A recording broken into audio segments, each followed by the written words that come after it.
আসসালামু আলাইকুম ওয়া রাহমাতুল্লাহি ওয়া বারাকাতুহু। আশা করি তোমরা সবাই সুস্থ আছো, সুন্দর আছো, নিরাপদে আছো, তাই না? হ্যাঁ, আমাকে ঠিকমতো দেখতে এবং শুনতে পাচ্ছ আশা করছি। তোমাদের সবাইকে শুভেচ্ছা জানাচ্ছি, শুভকামনা জানাচ্ছি আমার ক্লাসে। আমরা সাহিত্যের আধুনিক যুগের শেষ পর্যায়ে আছি আর কি। তো আজকে আমরা বাংলা সাহিত্যের গুরুত্বপূর্ণ মাঝামাঝি মানের আমি আবার বলেছি যে আমাদের যে অতি গুরুত্বপূর্ণ সাহিত্যিক এই ক্যাটাগরির কিংবা পিএসসির তালিকাভুক্ত যে সাহিত্যিক তাদের আলোচনা আমরা শেষ করেছি। আমরা এখন মাঝারি সারির কিছু সাহিত্যিক, আসলে সাহিত্যিকদের মানে মাঝারি বা অতি গুরুত্বপূর্ণ বা কম গুরুত্বপূর্ণ এইভাবে বিচার করাটা আসলে আমার পক্ষে খুব দুঃসাধ্য, এটা ঠিকও না। ওই অর্থে আমি মাঝারি মানের বলছি না, কারণ এই সাহিত্যিকরা ঠিক মাঝারি মানের ওই অর্থে মানে গুরুত্বের পিএসসির বা চাকরির পরীক্ষায় আগতের গুরুত্বের দিক থেকে, বোঝা গেছে? চাকরির পরীক্ষায় আগতের এই গুরুত্বের দিক থেকে এরা মধ্যম সারির। আসলে সাহিত্যিক যাদেরকে পড়াচ্ছি এরকম মধ্যম সারির বলে কোনো সাহিত্যিক নেই। হাফিজুর, হ্যাঁ, অনেক ভালোবাসা উড়াচ্ছে হাফিজুরকে দেখতে পাচ্ছি, শুভকামনা হাফিজুর তোমাকে। তুমি ঢাকায় আসছো না বাসায় এসছো জানি না, আমি জানিও আমাকে পড়ে। হ্যাঁ, দেখতে পাচ্ছি আমার শিক্ষার্থী মাহমুদুল হাসান, রঞ্জন সরকার, হ্যাঁ এই ছেলেটার নামটা মনে থাকে না, আমি ভুলে যাই, সৈয়দার রহমান,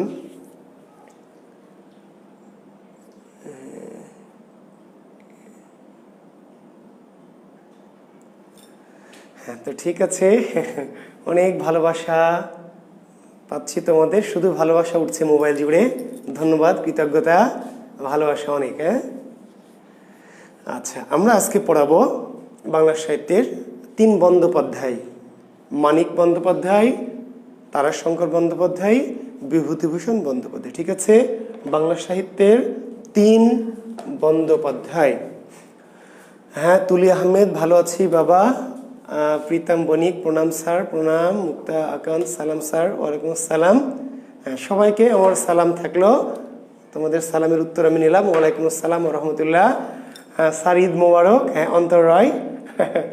আচ্ছা, শেষে ঈদ মোবারক নিব, ঠিক আছে, ক্লাসের শেষে। হ্যাঁ, মণিশঙ্করকে দেখতে পাচ্ছি, ভালোবাসা উড়াচ্ছে এখন। হ্যাঁ, প্রিয়দেব, ঈদের শুভেচ্ছা স্যার। হ্যাঁ, আমি ঈদের শুভেচ্ছা শেষে নিব। হ্যাঁ, ক্লাস শেষ করে ঈদের শুভেচ্ছা নিব, তোমাদের ঈদের দাওয়াত নিব, ঠিক আছে? হ্যাঁ, গরুর মাংস রান্না করে আমার জন্য মেল করে দিবা, ঠিক আছে, নাহলে আমার মেসেঞ্জারে সেন্ড করে দিবা, ঠিক আছে? ওকে, তা আমরা একটু পড়ে নিই, আমরা শেষে ভালোবাসা বিনিময় করি, ঈদের শুভেচ্ছা বিনিময় করি, ইনশাল্লাহ ঈদের আগের ক্লাস শেষ করবো। ওকে, হ্যাঁ ঠিক আছে, শুভকামনা। হ্যাঁ, আফরোজা আমনি, প্রিয় 3 বন্দ্যোপাধ্যায়, আমারও খুবই প্রিয়। আমি ওই জন্যই শুরুতে বললাম, আমি যদিও এদেরকে পরীক্ষার কোয়ালিটির দিক থেকে মাঝারি মানের বলছি, কিন্তু আসলে ওই অর্থে মানের দিক থেকে এরা কিন্তু মাঝারি মানের নয়। আমার খুবই প্রিয় এই 3 জন সাহিত্যিক। হ্যাঁ, তো মণিশঙ্কর, হ্যাঁ তোমার নামও শঙ্কর আর কি। তা আমরা আজকে পড়বো মানিক, তারাশঙ্কর এবং বিভূতি। তো শুরু করি আমরা মানিক বন্দ্যোপাধ্যায় দিয়ে। মানিক বন্দ্যোপাধ্যায়, নামটা লক্ষ্য করো শিক্ষার্থী বন্ধুরা। হ্যাঁ, নামটা লক্ষ্য করো। হ্যাঁ হ্যাঁ, ভালোবাসা উড়াচ্ছে আমার শিক্ষার্থীরা, দেখছি আমি, প্রিয় শিক্ষার্থীরা অনেকদিন পর এত ভালোবাসা উড়াচ্ছে। হ্যাঁ, সত্যি ভালো লাগছে, তোমাদের ভালোবাসা উড়ানো দেখলে অনেক মজা লাগে, ভালো লাগে, আবেগিত হই, শিহরিত হই, আনন্দিত হই। হ্যাঁ, আচ্ছা, তো বন্দ্যোপাধ্যায় বানানটি একটু লক্ষ্য করো, বন্দ্যোপাধ্যায়, ঠিক আছে? হ্যাঁ, অনেকে ভুল করো, কারণ পরীক্ষায় অনেক সময় হুটহাট চলে আসে নিচের কোনটি সঠিক বা কোনটি শুদ্ধ। তাহলে বন্দ্যোপাধ্যায় লক্ষ্য করো। মানিক বন্দ্যোপাধ্যায় 1908 সালে বিহারের দুমকা, কোথায় জন্মেছেন? 1908 সালে বিহারের দুমকা, 1908 সালে বিহারের দুমকায় জন্মেছেন, যদিও তার পৈতৃক নিবাস ঢাকার বিক্রমপুর। পৈতৃক নিবাস কোথায়? ঢাকার বিক্রমপুর। তাহলে মানিক বন্দ্যোপাধ্যায়ের জন্ম কোথায়? জন্ম কি বিহারের দুমকা, আর তার আদি নিবাস বা পৈতৃক নিবাস। হ্যাঁ, অনেক ভালোবাসা উঠছে, অনেক অনেক অনেক ভালোবাসা। আচ্ছা, ভালোবাসা থামাও, কারণ আমি বেশি আবেগিত হয়ে গেলে কিন্তু ক্লাস নিতে পারবো না। আচ্ছা, ঠিক আছে, ধন্যবাদ তোমাদেরকে, অনেক অনেক ধন্যবাদ। ভালোবাসা উড়িয়েছে অনেক, শুভকামনা শিক্ষার্থী বন্ধুরা। আসলে তোমাদের এত ভালোবাসা আরো বেশি বেশি পেলে আমি এক্সাইটেড হয়ে যাই, আবেগিত হয়ে যাই। অতি আবেগী হয়ে গেলে ক্লাস গুলিয়ে ফেলবো, ঠিক আছে? হ্যাঁ, আমি খুব ইমোশনাল মানুষ, খুবই ইমোশনাল, ওভার ইমোশনাল মানুষ, অল্পতে ইমোশনাল হয়ে যায়। এত ভালোবাসা উড়ানো দেখলে আবেগিত হতে হতে অতি আবেগী হয়ে যাব, ক্লাস ভুলে যাব। হ্যাঁ, আচ্ছা, ঠিক আছে, ধন্যবাদ ধন্যবাদ ধন্যবাদ ধন্যবাদ, কৃতজ্ঞতা। আচ্ছা, ঠিক আছে, ওকে। পিতার নাম লিখে নেন। পিতার নাম কে? হরিহর বন্দ্যোপাধ্যায়। পিতার নাম হরিহর বন্দ্যোপাধ্যায়। হরিহর, পিতার নাম হরিহর বন্দ্যোপাধ্যায়। মাতার নাম নীরদা সুন্দরী দেবী।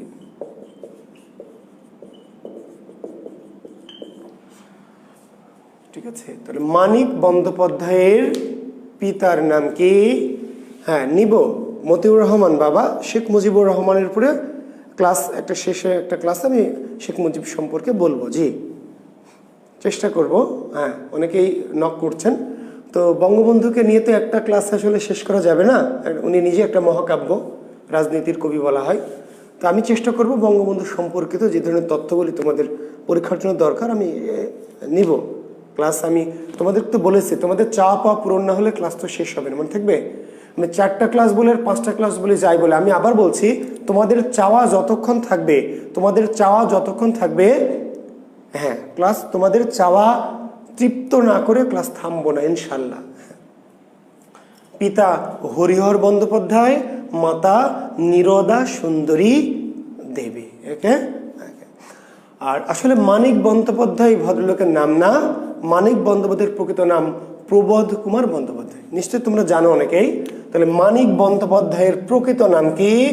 মানিক বন্দ্যোপাধ্যায়ের প্রকৃত নাম প্রবোধ কুমার বন্দ্যোপাধ্যায়। মানিক বন্দ্যোপাধ্যায়ের প্রকৃত নাম প্রবোধ কুমার বন্দ্যোপাধ্যায়। প্রবোধ কুমার বন্দ্যোপাধ্যায়। ডাক নাম ছিল মানিক, ডাক নাম মানিক, প্রকৃত নাম প্রবোধ কুমার বন্দ্যোপাধ্যায়। প্রবোধ কুমার বন্দ্যোপাধ্যায়, ডাক নাম মানিক। তো তিনি ডাক নামের মানিক আর ভালো নামের বন্দ্যোপাধ্যায়টা, ডাক নামের মানিক আর আসল নামের কি এই পারিবারিক বন্দ্যোপাধ্যায়টা যুক্ত করে তার নাম হয়ে গেল মানিক বন্দ্যোপাধ্যায়। মনে থাকবে? ওকে। তো মানিক বন্দ্যোপাধ্যায় 20 বছর বয়সে, কত বছর বয়সে? তার প্রথম গল্প 20 বছর বয়সে, অতসী মামি লিখে নেন। মানিক বন্দ্যোপাধ্যায়ের প্রথম গল্পের নাম কি? মানিক বন্দ্যোপাধ্যায়ের প্রথম গল্পের নাম, হ্যাঁ তুলি, আমি জানি তোমাদের ভালোবাসা শ্রদ্ধা আমি বুঝি বলেই কিন্তু আমি এখনো এই যে প্রাইভেট বা কোচিং বা পড়াই, আমি আবার বলছি, আমি কিন্তু টাকার জন্য এখন আর পড়াই না। একসময় টাকার জন্য পড়াতাম হয়তো বা, এখন কিন্তু পড়াই শুধু তোমাদের ভালোবাসা পেতে, শিক্ষার্থীদের ভালোবাসা, তোমাদের শ্রদ্ধা, তাই না, তোমাদের মমতা, এগুলি পাওয়ার জন্য এখন পড়াই।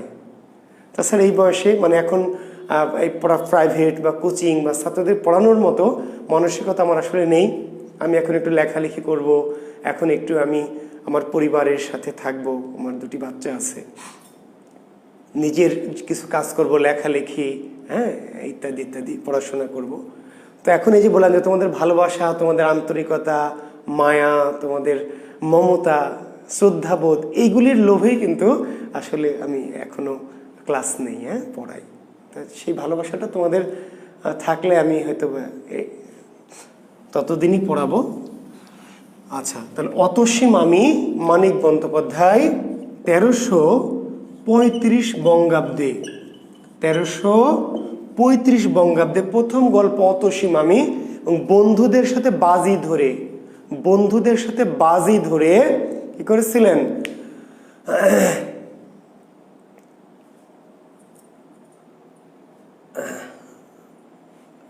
প্রথম গল্পটি লিখেছিলেন বন্ধুদের সাথে বাজি ধরে। অনেক সময় হয় না, যারে দেখ আমি লিখতে পারি না, লিখি না, তাই চাইলে তাই না? অনেকের মাঝে কিন্তু মেধা প্রতিভা থাকে কিন্তু চর্চা করে না।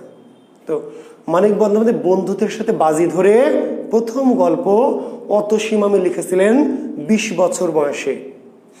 তো সেই অতসী মামি ১৩৩৫ বঙ্গাব্দে প্রথম প্রকাশিত হয়েছিল। তাহলে মানিক বন্দ্যোপাধ্যায়ের প্রথম প্রকাশিত রচনার নাম কি? অতসী মামি। অতসী মামি কি জাতীয় রচনা? ছোট গল্প। কত বছর বয়সে লিখেছিলেন? ২০ বছর বয়সে। জি। তবে মানিক বন্দ্যোপাধ্যায়ের প্রথম যে গ্রন্থ, ঠিক আছে, মানিক বন্দ্যোপাধ্যায়ের প্রথম গ্রন্থের নাম হচ্ছে জননী। মানিক বন্দ্যোপাধ্যায়ের প্রথম গ্রন্থ জননী, উপন্যাস, ১৯৩৫ সাল। মানিক বন্দ্যোপাধ্যায়ের প্রথম গ্রন্থের নাম কি? তাহলে অতসী মামি কিন্তু গ্রন্থ না, অতসী মামি কি? প্রথম প্রকাশিত রচনা, একটি গল্প। আর প্রথম প্রকাশিত গ্রন্থের নাম হচ্ছে জননী। ১৯৩৫ সালে মানিক বন্দ্যোপাধ্যায়ের প্রথম গল্প জননী প্রকাশিত হয়। আপনারা নিশ্চয়ই জানেন যে জননী নামক আরেকটি উপন্যাস, যেটা আমরা এর আগে বলেছি, শওকত ওসমানের, ঠিক আছে, শওকত ওসমানের জননী, মানিক বন্দ্যোপাধ্যায়ের জননী। তাহলে জননী উপন্যাসের রচয়িতা মানিক বন্দ্যোপাধ্যায়, জননী উপন্যাসের রচয়িতা শওকত ওসমান। দুজনের মধ্যে যাকে থাকবে তাকে উত্তর দিতে হবে। দুজনেই যদি থাকে তাহলে মানিক বন্দ্যোপাধ্যায়টা কিন্তু সালের দিক থেকে আগে। জননী উপন্যাসের রচয়িতাকে দুজনেই আছে, উভয় নাই। দুজনের নাম আছে, উভয় নাই। যদি এমন হয় সেক্ষেত্রে আমাদের একটা উত্তর দিতে হবে। সেক্ষেত্রে সালের দিক থেকে এগিয়ে আছে কোনটি? জননী। এটি উত্তর দেওয়া বেশি যুক্তিযুক্ত হবে, মানিক বন্দ্যোপাধ্যায়ের জননী। ওকে, ঠিক আছে। তবে মানিক বন্দ্যোপাধ্যায়ের সবচেয়ে কি জনপ্রিয় বলি বা বহুল পরিচিত উপন্যাসটির নাম কি? পদ্মা নদীর মাঝি। মানিক বন্দ্যোপাধ্যায়ের বহুল পঠিত, বহুল পরিচিত, বহুল আলোচিত, সমালোচিত উপন্যাসের নাম কি? পদ্মা নদীর মাঝি। কত সালে? ১৯৩৬ সাল। জি, মনে রাখবেন সালটা। এই দুটো সাল মানিকের, অন্তত এই দুটি সাল মনে রাখবেন। প্রীতম শীল, আফরোজা আমনি, আব্দুল্লাহ আল মামুন, ভালোবাসা তোমাদের, ধন্যবাদ তোমাদেরকে।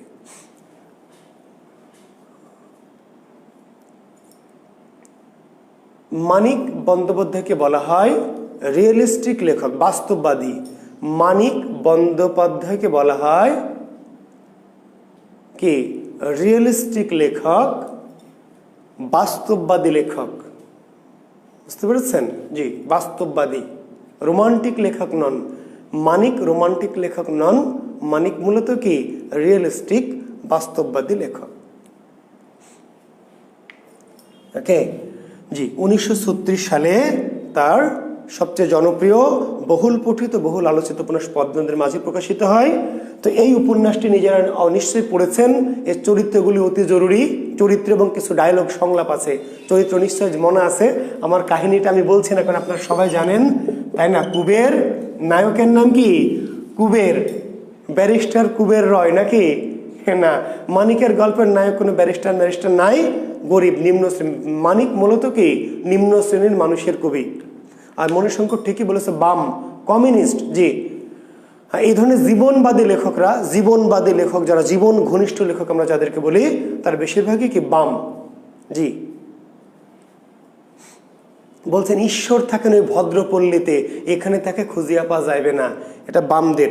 এমনকি শওকত ওসমান, জি, যারা জীবনবাদী, যারা প্রগতিশীল বলে আমরা যাদেরকে একটু আমরা বেশি আধুনিক বলি, এরা সবাই অনেকটা বাম ঘরানার। একটা মনে রাখবেন, বাম আর ডান। ডান মানে যারা ঈশ্বরের প্রতি অতি বিশ্বাসী, জি, আস্থাশীল। আর বাম হচ্ছে যারা কি? যারা বাস্তব, রিয়েলিস্টিক। অর্থাৎ ঈশ্বরের প্রতি বলছে ঈশ্বর থাকে নয় ভদ্রপল্লীতে, ঈশ্বর থাকে নয় ভদ্রপল্লীতে, এখানে তাকে খুঁজিয়া পাওয়া যাবে না। তো এটা, জি, যে বামপন্থী, এটার বৈশিষ্ট্য।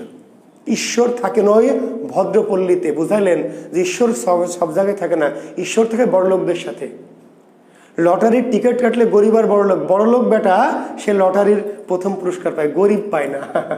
যে বড়লোক সে লটারির পুরস্কার পায়, গরিব পায় না। তার মানে লেখকরা বোঝাতে চেয়েছেন যে ঈশ্বরও পক্ষপাতিত্ব করেন। ঈশ্বর কি? ভদ্রলোক মানে বড়লোকদের সাথে ঈশ্বর থাকেন। কপাল কার দিকে থাকে? বড় লোকদের দিকে, ঈশ্বরও যেন। তো এরা বামপন্থী লেখক, জি কমিউনিস্ট লেখক। তো কুবের, কুবের কি? ব্যারিস্টার কুবের রয় না, কুবের হচ্ছে কে? দিন আনা দিন খাওয়া একজন গরিব জেলে, যার নিজের কোনো জাল নাই। সে কি করে? সে ধনঞ্জয়, কার? ধনঞ্জয়ের নৌকা এবং জালে কি মাছ ধরে, বিনিময়ে হয়তো যা পায় সেটা দিয়ে তার জীবন চলে।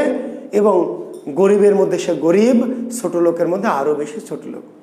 গরিবের মধ্যে গরিব, ছোট লোকের মধ্যে আরো বেশি ছোট লোক। হোসেন মিয়া নেগেটিভ না পজিটিভ? আব্দুল আল মামুন। হোসেন মিয়া রহস্যময় চরিত্র। হোসেন মিয়া রহস্যময় চরিত্র, জি। পজিটিভ নেগেটিভ, মানুষ, মানুষ পজিটিভ নেগেটিভ, মানুষ ভালো হয় মন্দ হয়, জি। মনে রাখে মানব চরিত্র কখনো পজিটিভ নেগেটিভ। আমি জুয়েল কিবরি আপনাদের কাছে খুবই ভালো, বাট কারো কারো কাছে তো খারাপ হতেই পারি। এই জন্যই তো আমি মানুষ, আমি তো ফেরেশতা নই, বুঝেন না? পৃথিবীতে এক মানুষ, মানব চরিত্র কি? মানব চরিত্র সেটাই একদম। কুবের কি পজিটিভ? বলেন আব্দুল আল মামুন, আপনার কাছে আমার প্রশ্ন, কুবের কি পজিটিভ না নেগেটিভ? উত্তর দেন। কপিলা কি পজিটিভ না নেগেটিভ? মানুষ কখনো পজিটিভ আর নেগেটিভ হয় না, মানুষ হয় মানুষ। মানুষ কখনো পজিটিভ নেগেটিভ হয় না বাবা, মানুষ হয় মানুষ। কুবের ভালো না খারাপ? বলেন, উত্তর দেন, শুনতে চাই আমি। আপনারা সবাই দেন, কুবের কপিলা পজিটিভ না নেগেটিভ চরিত্র?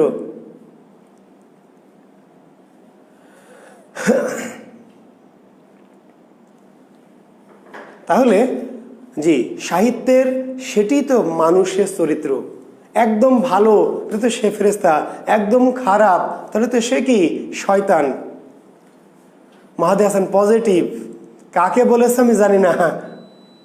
মানবিক চরিত্র, গুড। সৌরভ সরকার মানবিক চরিত্র, মানবিক। পজিটিভ নেগেটিভ, মানুষ কখনো পজিটিভ বা নেগেটিভ না। শয়তান হয় নেগেটিভ, ফেরেশতা হয় পজিটিভ। আর মানুষ হচ্ছে পজিটিভ নেগেটিভ। মানুষ পজিটিভতা থাকবে, মানুষের মাঝে ভালো থাকবে, মানুষের মাঝে খারাপ থাকবে। বুঝতে পারলা? মসজিদের হুজুর, ইমাম, হ্যাঁ, সেও কিন্তু চান্স পেলে কি করে? বুঝতে পারছো? আকাম করে। আবার ডাকাত, প্রচন্ড খারাপ বদমাইশ, সেও কখনো কোনো একটা অসহায় মেয়েকে কি করে? বাড়ি পৌঁছে দেয়। কাজে মানুষের মাঝে এটা হচ্ছে মানব চরিত্র, রহস্যময়। কাজে হোসেন মিয়া পজিটিভ না নেগেটিভ এরকম না, হোসেন মিয়া নেগেটিভ, হোসেন মিয়া পজিটিভ। কুবের সহজ সরল, বোকা শোকা, ভালো চরিত্র। কিন্তু বউকে রেখে শালির সাথে কি করে? টাঙ্কি মারে, তাই না? আবার কপিলা কি ভালো না খারাপ? মিশ্র চরিত্র। কপিলা কুবেরের জন্য পজিটিভ, তোমার জন্য কি? তোমার মতে কি? জি। কাজেই কোন চরিত্র পজিটিভ, মানুষের চরিত্র পজিটিভ নেগেটিভ হয় না। মানুষের চরিত্র দোষে গুণে মানুষ, দোষে গুণেই কি মানুষ, তাই না? জুয়েল কিবরি এত ভালো মানুষ, কিন্তু ভিড়ের মধ্যে কোনো সুন্দরী রমণী পাশে যদি পায়, একটু মনের মধ্যে কিন্তু উসখুস করে যে একটু কি, তাই না? মানুষ চরিত্র তো ভাই, মানুষ তো ফেরেশতা নয়, মানুষ তো মানুষ। আপনি এত ভালো ভাজা মাছটা উল্টা খেতে জানেন না, তাই না? তারপরেও তো মনের মধ্যে কোনো না কোনো কি হ্যাঁ, সুন্দরী মেয়ে যদি প্রচন্ড বাসের ভিড়ে বা ট্রেনের ভিড়ে একটু পাশে দাঁড়ায়, তো একটু তো দোলা মারেন একটু হালকা করে, তাই না? জি। কিন্তু আপনি কিন্তু প্রচন্ড ভালো মানুষ, তারপরেও মানুষের মধ্যে কুপ্রবৃত্তি কিন্তু আছে। হ্যাঁ, এটিকে দমন করে রাখাটা আমাদের ভালো মানসিকতা, কিন্তু আমরা সবসময় তো দমন করে রাখতে পারি না। মাঝে মাঝে কি হয়, তাই না? আলেয়া ভাটকে যদি পাই পাশে, হ্যাঁ, আলেয়া ভাটকে যদি পাশে পাই, তাহলে একটু জড়িয়ে ধরতে ইচ্ছে করবে না? তখন কি আর এত ভদ্র থাকতে পারবো, তাই না? বলেন। হ্যাঁ, ওকে। তো যাই হোক, তো কুবের তার স্ত্রী মালা, তাই না? কি ভালো স্ত্রী, পঙ্গু, কিন্তু কি তার মমত্ববোধ, সন্তানদের প্রতি কি তার দায়িত্ববোধ, কুবেরের প্রতি তার কি ভালোবাসা। কিন্তু তবুও কুবের কি করলো? তার শালী কপিলার প্রতি আকৃষ্ট হলো। এবং ওই যে দেখেন, জীবনবাদী লেখক মানিক বন্দ্যোপাধ্যায়, জীবনবাদী, নীতিবাদী নয়। মনে থাকবে, সাহিত্যে দুই টাইপের লেখক, এক টাইপ হচ্ছে নীতিবাদী, এক টাইপ কি নীতিবাদী, আর এক টাইপ জীবনবাদী। বঙ্কিম নীতিবাদী, রবীন্দ্রনাথ নীতিবাদী, কিন্তু কুবের কি?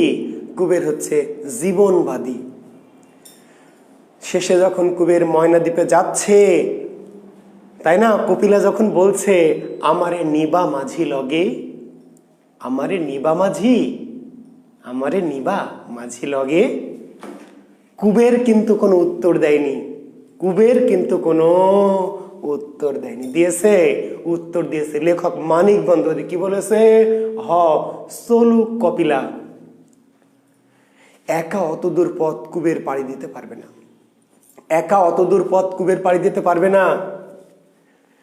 এবং দেখেন anti romanticism, Manik Bandyopadhyay anti romantic লেখক। কুবের যখন কি ওই যে পূজা দেখতে যাচ্ছে, কপিলা যখন পূজা দেখতে যাচ্ছে, কপিলা, এবং পূজা দেখতে গিয়ে কি করছে? শীতল বাবুর সাথে একটু কথা বলছে হেসে হেসে। এবার বোকা কুবের, মূর্খ কুবের, সেও কিন্তু ভিতরে ভিতরে প্রচন্ড ক্ষেপে যাচ্ছে। বলছে কি,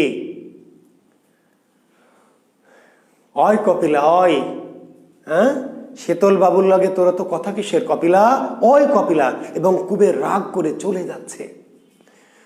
কপিলা যখন পূজা দেখতে গিয়ে শীতল বাবুর সাথে গল্প করছে, এই বোকা মূর্খ কুবেরের মনেও কিন্তু কি ওই যে এন্টি রোমান্টিসিজম, ওই যে জীবনানন্দ দাশ, সুরঞ্জনা ওইখানে যেও নাকো তুমি, বলো নাকো কথা হয় যুবকের সাথে, নক্ষত্রের রূপালে আগুন ভরা রাতে, ফিরে এসে সুরঞ্জনা, ফিরে এসো মাঠে ঢেউয়ে, ফিরে এসো হৃদয়ে আমার, দূর থেকে দূরে আরো দূরে যুবকের সাথে তুমি যেও নাকো আর।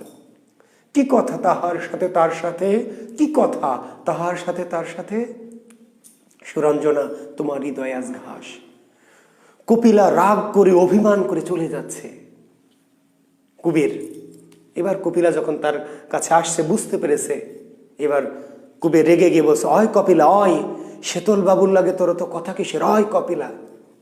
এন্টি রোমান্টিসিজম, ভোগবাদ। কপিলা শুধু আমার, কপিলা আর কারোর সাথে কথা বলতে পারবে না। তো জীবনবাদী লেখক বলে আমরা কি বলি? জীবনবাদী। শেষে কপিলা যখন প্রশ্ন করছে আমারে নিবা মাঝি লগে, লেখক কিন্তু বলেননি নাউজুবিল্লাহ আস্তাগফিরুল্লাহ, সি এটা নষ্ট না। লেখক বলছেন চলুক কপিলা, যাক না একটু, কি সমস্যা, একটু যাক, দুজন একটু ঘুরে আসুক, হ্যাঁ যাক, একা অত দূর পথ কুবের পাড়ি দিতে পারবেন। এই ধরনের সাহিত্যিক আমরা বলি জীবনবাদী সাহিত্যিক। ওকে, তো যাই হোক, এই চরিত্রগুলি আপনারা একটু দেখবেন। মানিক বন্দ্যোপাধ্যায়ের আরেকটি বিখ্যাত লেখক, আমার জীবনের শ্রেষ্ঠ কয়েকটি উপন্যাসের মধ্যে, আমার জীবনের ভালো লাগার শ্রেষ্ঠ কয়েকটি উপন্যাসের মধ্যে আরেকটি পুতুল নাচের ইতিকথা। পুতুল নাচের ইতিকথা, জি, 1936 সাল। কারো কারো মতে মানিক বন্দ্যোপাধ্যায়ের শ্রেষ্ঠ লেখা। পদ্মদের মাঝে হলো সবচেয়ে জনপ্রিয়, বহুল পঠিত, বহুল পরিচিত। তবে অনেক সমালোচকের মতে মানিক বন্দ্যোপাধ্যায়ের, আমার মতেও মানিকের সর্বশ্রেষ্ঠ উপন্যাসের নাম কি? পুতুল নাচের ইতিকথা। জি,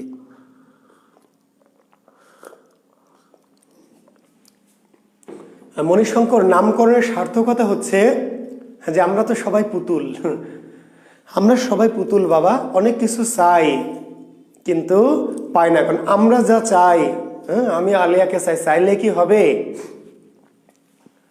আমাদেরকে একজন কি সৃষ্টি করে, আমরা হচ্ছে পুতুল, একজন খেলাচ্ছে আমাদের। তিনি যা চান, তিনি যদি নাচান তুমি নাচবা, তিনি যদি কাঁদান তুমি কাঁদবা, তিনি যদি দাঁড়াই দেন, তার মানে একজন, আমরা আসলে কি সুতোয় বাঁধা পুতুল, সুতোয় বাঁধা পুতুল। বুঝতে পেরেছেন? তো কাজেই আমরা যা চাই, যা করতে চাই, যা মনে করি, যা ভাবি, সেগুলো হয় না। অনেক কিছু আমরা চাই, ভাবি, কিন্তু হয় কার ইচ্ছায়? যিনি আমাদেরকে নাচান। তো পুতুল নাচের উপন্যাস নায়কে শশী, শশী ডাক্তার, শশী শহর থেকে পাশ করে, ঠিক আছে, ভালো মানুষ, গ্রামে এসেছে ডাক্তারি করাবে, গ্রামের মানুষদের সেবা করবে, ঠিক আছে। এসে তার বন্ধু হারুন, এই হারুনের যে স্ত্রী কে কুসুম, এর সাথে কুসকুসো হোতায় হয়ে যায়। ডাক্তার শশী ডাক্তারি পড়াশোনা শেষ করে গ্রামে আসে, এসে গ্রামের যে বন্ধু, অশিক্ষিত কৃষক বন্ধু হারান, হ্যাঁ, তার স্ত্রী কুসুমের সাথে, হ্যাঁ, কুসুম শশী ডাক্তারকে খুব ভালোবাসে, পছন্দ করে। শশী কুসুমের বাসায় যায়, তাই না? হারান খুবই বিশ্বস্ত, শশীকে খুবই বিশ্বাস করে এবং তাকে হয়তো বাসায় রেখে সে কাজে চলে যায়। যে বন্ধু তুমি থাকো, যেও না, কিন্তু না খেয়ে যেও না। শশী কুসুম গল্প করে। এইভাবে তাদের মাঝে আস্তে আস্তে আস্তে আস্তে প্রণয় জাগ্রত হয়। কিন্তু শশীর মাঝে একটা বিবেকবোধ কাজ করে যে আমার বন্ধু আমাকে এত বিশ্বাস করে, তো কাজে বন্ধুর স্ত্রীর প্রতি এটা করলে যখন জানতে পারবে বন্ধু, তখন আমার প্রতি কি করবে, খারাপ ভাববে। কাজেই এটি করা যাবে না। নিজের বিবেকের কাছে কি সায় দেয় না, কিন্তু আবার ভালোও লাগে। কুসুমকে তার ভালো লাগে, সে আসে, ঠিক আছে। এইভাবে দিন যায়, মাস যায়। আর এদিকে শশী আবার গ্রামে একটি হাসপাতাল প্রতিষ্ঠা করে, মানে হাসপাতাল প্রতিষ্ঠা করে আসলে অন্য একজন শশীকে দায়িত্ব দেয়। বুঝতে পারলেন? হ্যাঁ, তো যাই হোক, আমি বিস্তারিত ঘটনায় যাচ্ছি না। তো শশী সেই হাসপাতাল নিয়ে ব্যস্ত হয়ে পড়ে। কুসুমের কাছে যাওয়ার তার সময় হয় না, কারণ গ্রামে অনেক কাজ, তার অনেক রুগী। তো কুসুম মাঝে মাঝে তাকে তখন অসুস্থ হওয়ার ভান করে, ডাক্তার সাহেব আমার জ্বর, হ্যাঁ, বুক ধরফর করছে, আমার একটু বুকটা মেপে দেন, বা একটু হাতটা একটু দেখেন, নাড়িটা মেপে দেন, ইত্যাদি নানান কৌশল অবলম্বন করে ডেকে পাঠায়। শশী কখনো যায় না, কারণ বুঝতে পারে যে কুসুমের আসলে কি সবই তাকে কাছে পাওয়ার জন্য। কুসুম অধীর আগ্রহে অপেক্ষা করে, ডাক্তার কখনো যায় না। আর গেলেই কুসুম কি করে, যে আমার একটু বুকটা ভালো করে চেক করেন। শশী বলছে না, চেক করতে হবে না, আমি বুঝতে পারছি তোমার কি অসুখ। কিন্তু কুসুম চায় যে শশী তাকে স্পর্শ করুক, তাকে আদর করুক, নানান ছলে। যাক, শশী একসময় ব্যস্ত হয়ে পড়ে। কুসুম একদিন শশীর বাড়িতে চলে আসে, দুপুরবেলা প্রচন্ড বৃষ্টি স্নাত দিনে শশীর বাড়িতে চলে আসে। কিন্তু শশী লোকলজ্জার ভয়ে, সামাজিক মর্যাদা হানির ভয়ে কি করে, কুসুমের উদগ্র বাসনাকে, উদগ্র কামনাকে, উদগ্র প্রেমকে কি করে, ঠেলে সরিয়ে দেয়। কুসুম চলে যায়।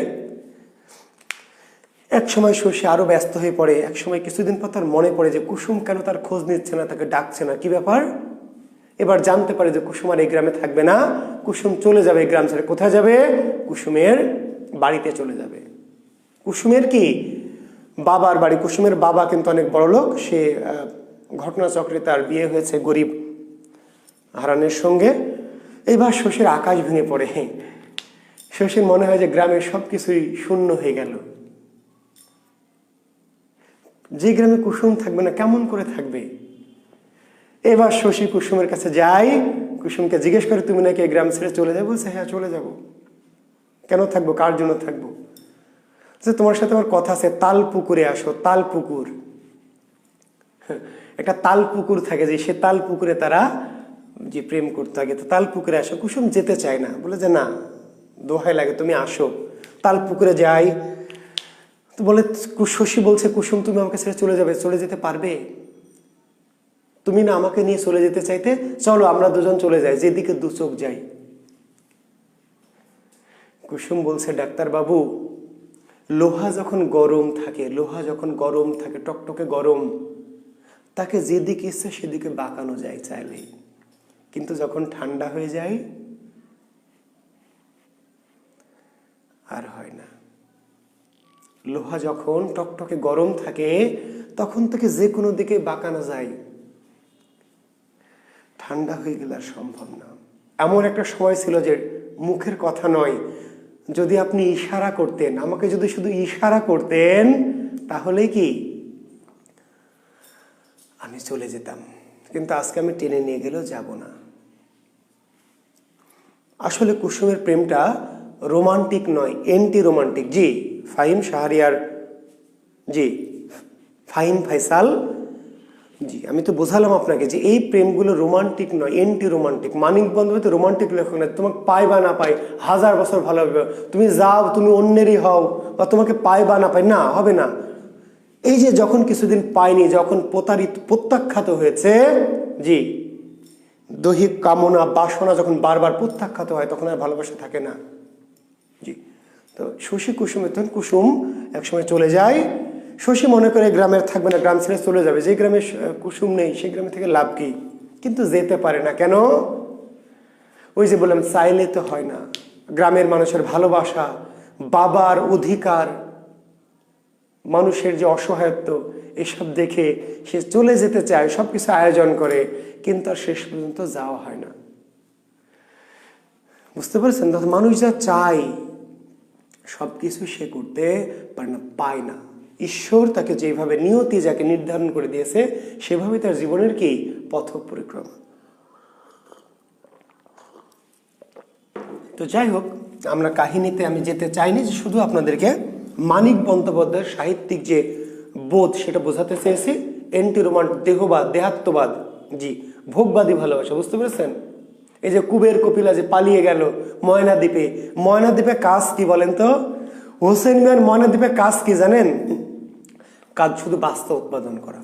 ওখানে থাকবে, খাবার দাবার হোসেন মিয়া দিবে, চেষ্টা করবে তারা ফসল ফলানোর।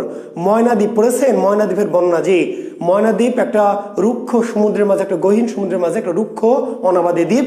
সেখানে জোড়ায় জোড়ায় মানুষ না হয়, জোড়ায় জোড়ায় কিংবা নিয়ে গিয়ে জোড়া দেওয়া হয়। ওদের কাজ হচ্ছে ওরা ফসল ফলানোর চেষ্টা করবে, ফসল উৎপাদনের চেষ্টা করবে। হলে হবে, না হলে না। এখন খাবার দাবার কে দিবে? হোসেন মিয়া। আর ওদের কাজ ফসল ফলানোর চেষ্টা করা আর কি, যে প্রোডাকশন। কারণ ওই দ্বীপে কেউ থাকতে চায় না, কাজেই যত প্রোডাকশন বৃদ্ধি পাবে তত জনগণ বাড়বে। এটাই হোসেন মিয়ার লক্ষ্য, যে ওই দ্বীপে জি জনসংখ্যা বৃদ্ধি করা।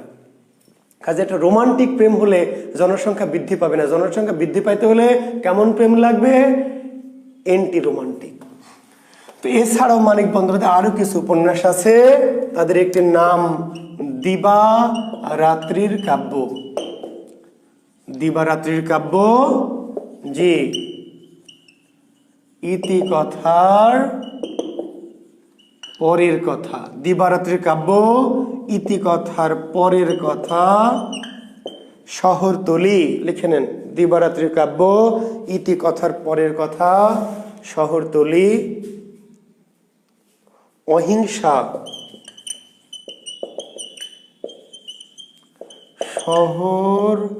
শহরবাসের ইতিকথা। দিবারাত্রির কাব্য, ইতিকথার পরের কথা, শহরতলী, অহিংসা, শহরবাসের ইতিকথা। চিহ্ন জিয়ন্ত চতুষ্কোণ, চিহ্ন জিয়ন্ত চতুষ্কোণ, আরোগ্য। জি, একটু মনে রাখবেন। খুব সুন্দর একটি উপন্যাস আছে, হলুদ নদী সবুজ বন। হলুদ নদী সবুজ বন।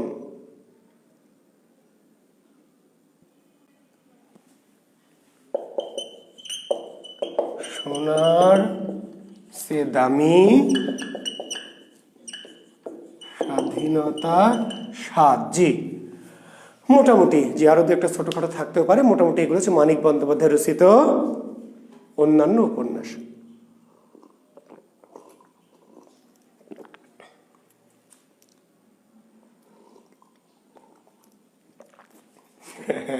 সুরাইয়া সন্না ঠিকই বলেছো, কুবের আর কপিলাই পারবে হোসেন মিয়ার স্বপ্ন পূরণ করতে।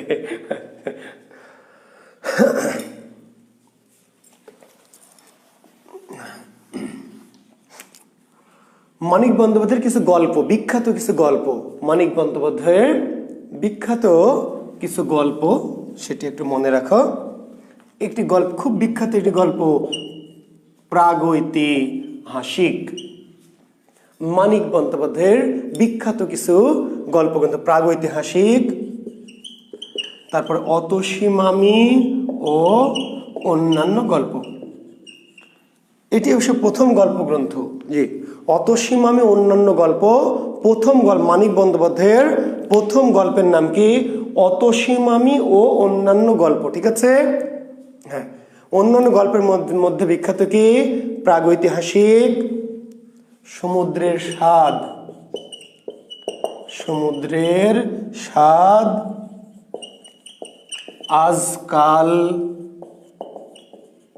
পরশুর গল্প, জি আজকাল পরশুর গল্প, হারানের নাচ জামাই, প্রাগৈতিহাসিক অতসীমায় অন্যান্য গল্প, সমুদ্রের স্বাদ, আজকাল পরশুর গল্প, হারানের নাচ জামাই, ছোট বকুলপুরের যাত্রী, জি ছোট বকুলপুরের যাত্রী,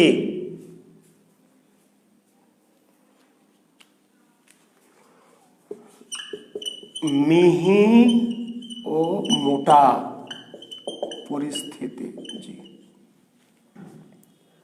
তো মানিক বন্দ্যোপাধ্যায়ের বিখ্যাত কিছু গল্পগ্রন্থেও আত্মহত্যার অধিকার, হ্যাঁ গল্প ঠিকই বলেছে, আত্মহত্যার অধিকার,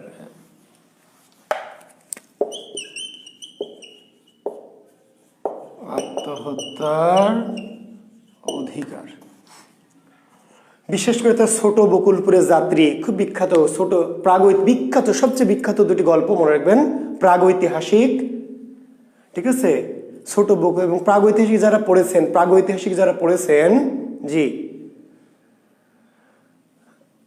কি তারা জানেন যে সে ভিক্ষু আর পাসি, নায়ক ভিক্ষুক। তাহলে মানিক বন্দ্যোপাধ্যায়ের গল্পের নায়ক ওই যে জসীমউদ্দিনের মতো, জসীমউদ্দিনের কাব্যের নায়ক যেমন কে রাখাল, মাঝি, জেলে, তাই না, হ্যাঁ ভবঘুরে, ঠিক তেমনি মানিক বন্দ্যোপাধ্যায়ের গল্পের নায়ককে জেলে, মুসি, কামার, বুঝতে পারলেন, তারপরে ভিক্ষুক, পতিতা, বেশ্যা, জি এগুলো মোটামুটি। তো যেটা বলছিলাম যে প্রাগৈতিহাসিক খুব বিখ্যাত গল্প, নায়ক ভিক্ষু, নায়িকা হচ্ছে পাঁসি, জি। মানিক বন্দ্যোপাধ্যায় সম্পাদিত একটি ছোট্ট পত্রিকা ছিল নবারুণ, খুব বিখ্যাত পত্রিকা না, তাও একটু নামটা জেনে রাখতে পারেন। মানিক বন্দ্যোপাধ্যায় একটি পত্রিকা সম্পাদনের সাথে যুক্ত ছিলেন, সেটার নাম ছিল কি নবারুণ। তাহলে মানিক বন্দ্যোপাধ্যায় সম্পাদিত পত্রিকার নাম কি নবারুণ। অতি বিখ্যাত কোনো পত্রিকা নয়, পত্রিকা তেমন কোনো গ্রহণযোগ্যতা নাই। তারপর নামটা, মানিক বন্দ্যোপাধ্যায় কোন পত্রিকার সম্পাদক ছিলেন, নবারুণ, মনে রাখবেন। আর তার নাটক ছিল দুটি বিখ্যাত নাটক, তার একটি নাটকের নাম ভিটে মাটি, আরো দুটি ছিল, তবে একটি গুরুত্বপূর্ণ নাটকের নাম, জি মানিক বন্দ্যোপাধ্যায় রচিত নাটকের নাম কি, নাটক ভিটে মাটি। 1956 সালে মৃত্যু, 1956 সালে মৃত্যু, জি। কত বছর বেঁচে ছিলেন, কত বছর, জি বলেন, 1956 আর 1908, তাই না, 8 সালে জন্ম, 8 × 16 8, তাহলে 48 বছর বেঁচে ছিলেন।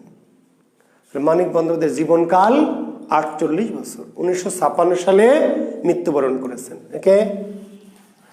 তো ঠিক আছে, মানিক বন্দ্যোপাধ্যায় থেকে আমরা যাব আরো একজন, জি যদিও আবার বলছি পরীক্ষায় আসার গুরুত্বের দিক থেকে মধ্যমানের বলছি, কিন্তু এরা কিন্তু বাংলা সাহিত্যের খুবই জনপ্রিয় লেখক, জি কে, বিভূতিভূষণ বন্দ্যোপাধ্যায়, বিভূতিভূষণ বন্দ্যোপাধ্যায়। তাহলে বিভূতিভূষণ বন্দ্যোপাধ্যায়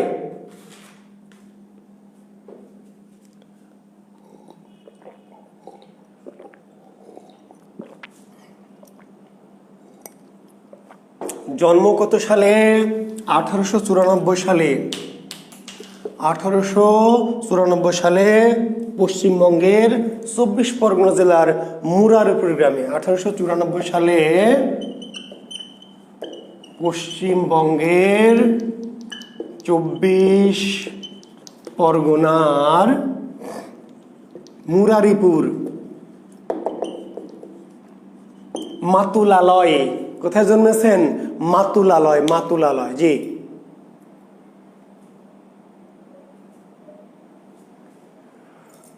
(1894 সালে পশ্চিমবঙ্গের, তারিখ জানি কিন্তু বলছি না, কারণ তারিখ দরকার নেই, অযথা তারিখ পড়তে গিয়ে মনে রাখতে গিয়ে এলোমেলো করে ফেলবেন, জি দরকার নাই। 1894 সালে জন্মসালটা মনে রাখবেন। 1894 সালে পশ্চিমবঙ্গের 24 পরগনার মুরারিপুর গ্রাম মাতুলালয় মামার বাড়িতে জন্মেছেন। পৈতৃক নিবাস ওই একই জেলার ব্যারাকপুর। পৈতৃক নিবাস কোথায়? একই জেলার পশ্চিমবঙ্গের 24 পরগনার ব্যারাকপুর। জন্মেছেন মামা বাড়ি মাতুলালয়ে, 24 পরগনার মুরারিপুর। আর পৈতৃক নিবাস কোথায়? ব্যারাকপুর। জি।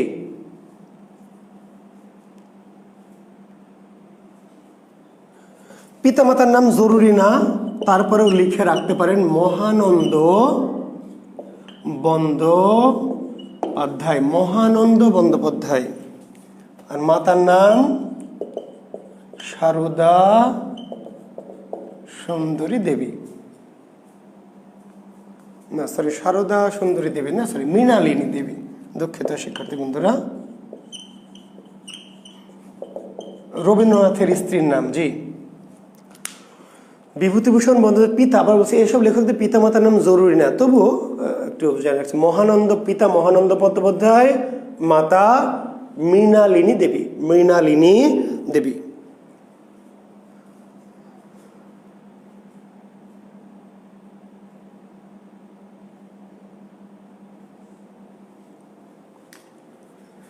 পেশা ছিল শিক্ষকতা। জি।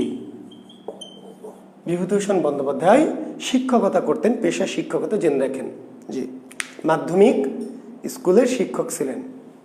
বিভূতিভূষণ বন্দ্যোপাধ্যায়ের পেশা কি ছিল? শিক্ষকতা। শিক্ষকতার পাশাপাশি তিনি সাহিত্য চর্চা করতেন, সাহিত্যের সঙ্গে নিরবচ্ছিন্ন তিনি লেগেছিলেন। জি। বিভূতিভূষণ বন্দ্যোপাধ্যায়ের প্রথম এবং শ্রেষ্ঠ, বিভূতিভূষণ বন্দ্যোপাধ্যায়ের প্রথম উপন্যাসের নাম কি? পথের পাঁচালী। জি। পাঁচালী না। জি। বিভূতিভূষণ বন্দ্যোপাধ্যায়ের প্রথম উপন্যাসের নাম কি? পথের পাঁচালী। কত সাল? 1929 সাল মনে রাখবেন, 1929। বিভূতিভূষণ বন্দ্যোপাধ্যায়ের প্রথম উপন্যাসের নাম কি?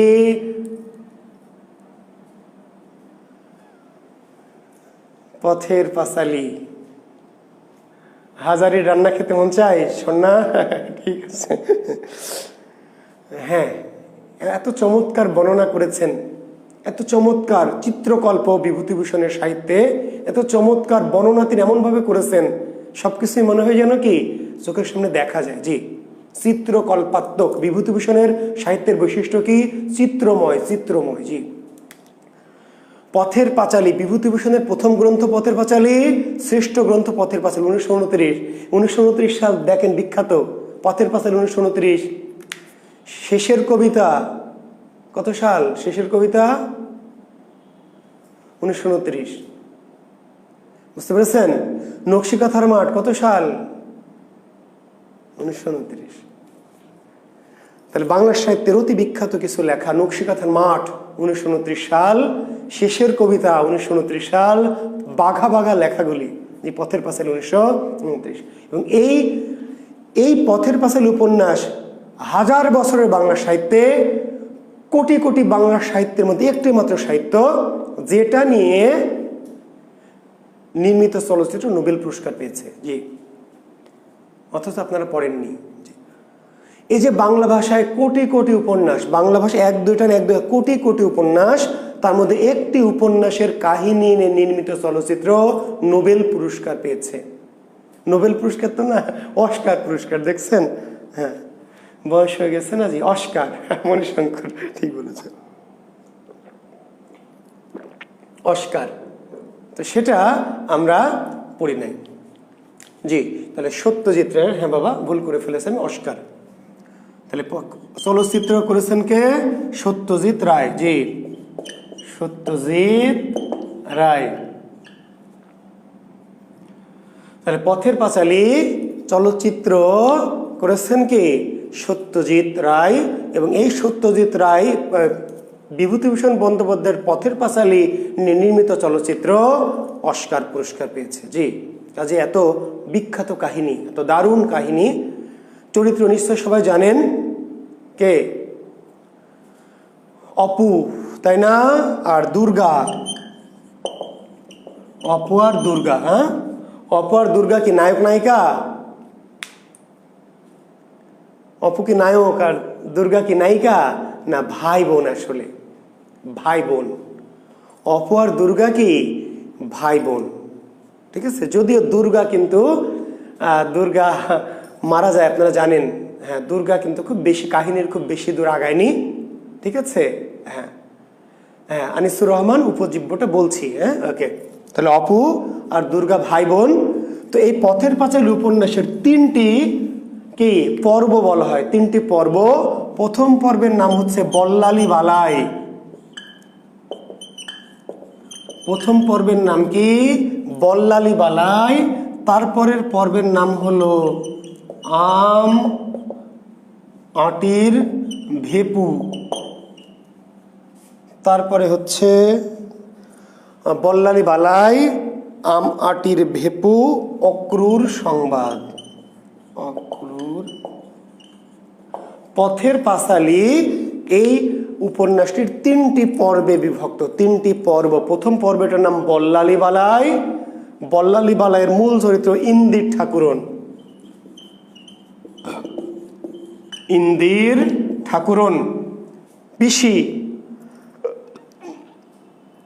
অপু দুর্গার পিসিমা। পিতি তুই খা, বিধবা। ওই যে ওই সময়ের বল্লালী বালাই। বল্লালী বালাই মানে কি?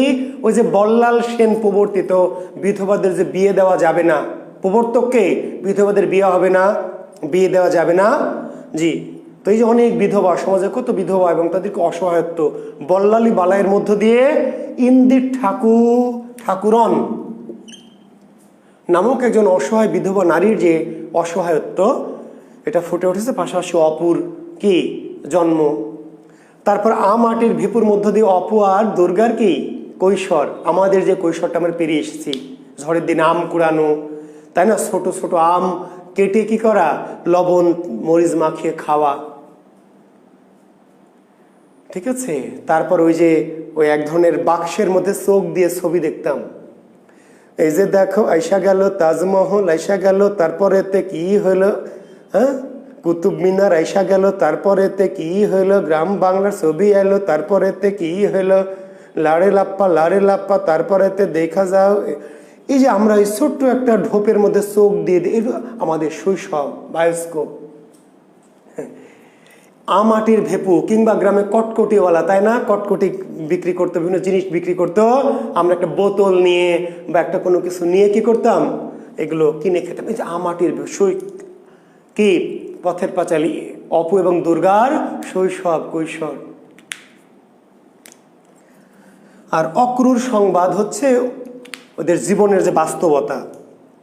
দুর্গা মারা গেল, তারপর এক সময় কি যে হরিহর, অপু দুর্গার পিতার নাম কি?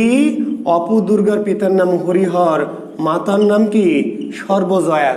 অপু আর দুর্গার পিতা হরিহর, মাতা সর্বজয়া। হরিহর একসময় মারা গেল, তাহলে হরিহর মারা গেল, অপু মারা গেল, দুর্গা মারা গেল, থাকলো অপু আর মা সর্বজয়া। এই যে অপু আর সর্বজয়ার জীবনের যে বাস্তবতা, কঠিন জীবন সংগ্রাম, কঠোর জীবন সংগ্রাম, অক্রুর সংবাদ। এই পথের পাঁচালীর যে দ্বিতীয় পর্ব বলা হয় অপরাজিতা, আরেকটি উপন্যাস, বিভূতিভূষণ বন্দ্যোপাধ্যায়ের আরেকটি বিখ্যাত উপন্যাস, অপরাজিতা। জি, এটিকে কেউ কেউ পথের পাঁচালীর দ্বিতীয় খণ্ড বলেছেন, কারণ এর নায়কও কি অপু। এবং এই অপরাজিতা, এই উপন্যাসটি অপুর সংসার নামে চলচ্চিত্রায়িত হয়েছে। অপুর সংসার, জি, এটাও করেছেন সত্যজিৎ রায়। তাহলে অপরাজিতা বিভূতিভূষণ আরেকটি উপন্যাস, যেটির নায়কও সেই পথের পাঁচালীর অপু। অপুর পথের পাঁচালীর জীবন যেখান থেকে শেষ হয়েছে, পথের পাঁচালী যেখানে গিয়ে শেষ হয়েছে, তারপর থেকেই অপরাজিতার কাহিনী শুরু হয়েছে।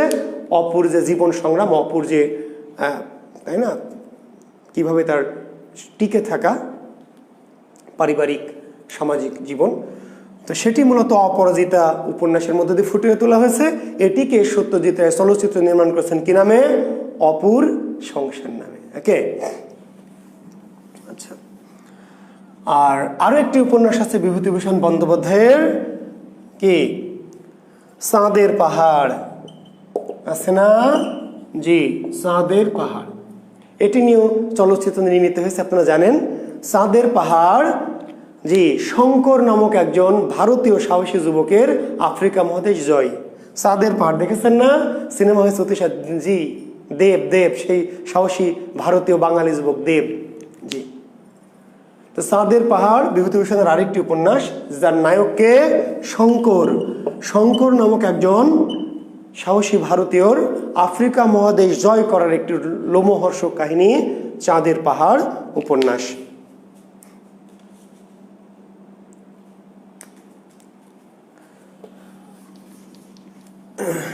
আরেকটি বিখ্যাত উপন্যাস অশনি সংকেত। আর একটি অতি বিখ্যাত উপন্যাসের নাম কি? অশনি সংকেত। অশনি সংকেত। বলতে পারো আফরোজা, আপনি বলতেই পারো, কারণ লেখকরা যে মূল চরিত্রগুলি সৃষ্টি করেন যে মায়া মমতা দিয়ে, তার মধ্যে তার নিজের জীবন আসলে মিশে থাকে। ঠিক আছে আফরোজা, অর্থাৎ লেখক যখন আসলে তার নিজের বিষয়টা তো থাকে, আসলে নিজের জীবনের অনুভূতি অনুভব এড়িয়ে তো আর লেখক নন। অশনি সংকেত, জি, 1950-এর মনন্তর। 1950-এর কি দ্বিতীয় বিশ্বযুদ্ধ পরবর্তী মনন্তর ক্ষুধা দারিদ্র্যকে নিয়ে লেখা অশনি সংকেত, যেটি নিয়ে চলচ্চিত্র নির্মিত হয়েছে। এবং আপনারা জানেন যে চলচ্চিত্রে অভিনয় করে ববিতা ডক্টরেট ডিগ্রি পেয়েছেন, চলচ্চিত্রের উপরে ডক্টরেট পেয়েছেন। অশনি সংকেত, এই উপন্যাসের বিষয়বস্তু কি? দুর্ভিক্ষ। তো এই সিনেমা, জি, অশনি সংকেত, জি, সত্যজিৎ রায়ের আরেকটি চলচ্চিত্র, যেটা তো অভিনয় করে ববিতা, যে চলচ্চিত্র অভিনয়ের জন্য ববিতা কি করেছেন? ববিতা পিএইচডি ডক্টরেট ডিগ্রি, এই চলচ্চিত্রে অভিনয় করে কি ডক্টরেট উপাধি পেয়েছেন, ডক্টরেট পেয়েছেন আর কি। জি, খুব চমৎকার সিনেমা, দেখবেন। অশনি সংকেত, দ্বিতীয় বিশ্বযুদ্ধ পরবর্তী যে দুর্ভিক্ষ, সেই দুর্ভিক্ষের প্রেক্ষাপটে, জি, অশনি সংকেত। এর বাইরে আরো অনেক উপন্যাস, বিখ্যাত উপন্যাস আরণ্যক। ঠিক আছে, আরণ্যক বিখ্যাত উপন্যাস আরণ্যক, দৃষ্টিপ্রদীপ, দেবযান। আরণ্যক, দৃষ্টিপ্রদীপ, দেবযান, ইছামতি,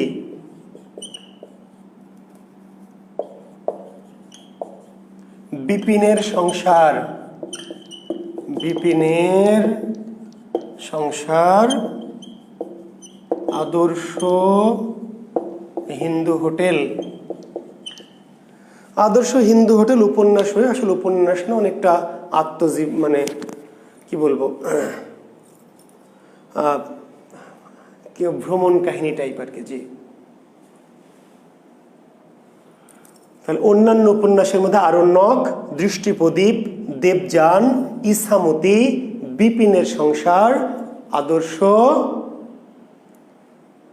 হিন্দু হোটেল। জি, বিভূতিভূষণ বন্দ্যোপাধ্যায়ের হীরা মানিক জলে অন্য কারণ। হ্যাঁ, ঠিক আছে, ছোটখাটো কিছু উপন্যাসের বাইরেও আছে। আর গল্প গ্রন্থ, বিভূতিভূষণ বন্দ্যোপাধ্যায় রচিত গল্প গ্রন্থ, মেঘ মোল্লার মৌরিফুল,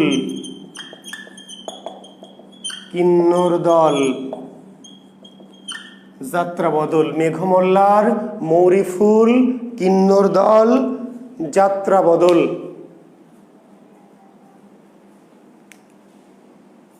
জি, সুলোচনা,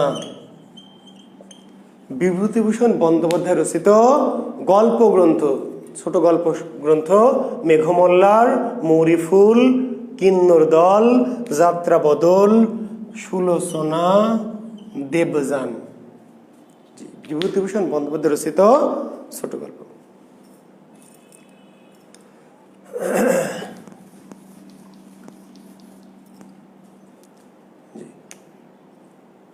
ভ্রমণ কাহিনী অভিযাত্রিক, ভ্রমণ অভিযাত্রিক, সরি, ভ্রমণ কাহিনী অভিযাত্রিক হে অরণ্য কথা কও। ভ্রমণ কাহিনী, বিখ্যাত কিছু ভ্রমণ কাহিনী, জি।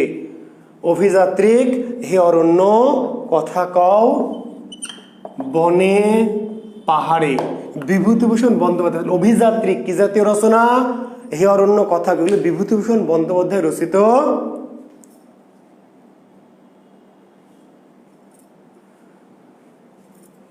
কি ভ্রমণ কাহিনী, ভ্রমণ কাহিনী। আর একটি আত্মজীবনী তিনি লিখেছিলেন, আত্মজীবনী তৃণাঙ্কুর।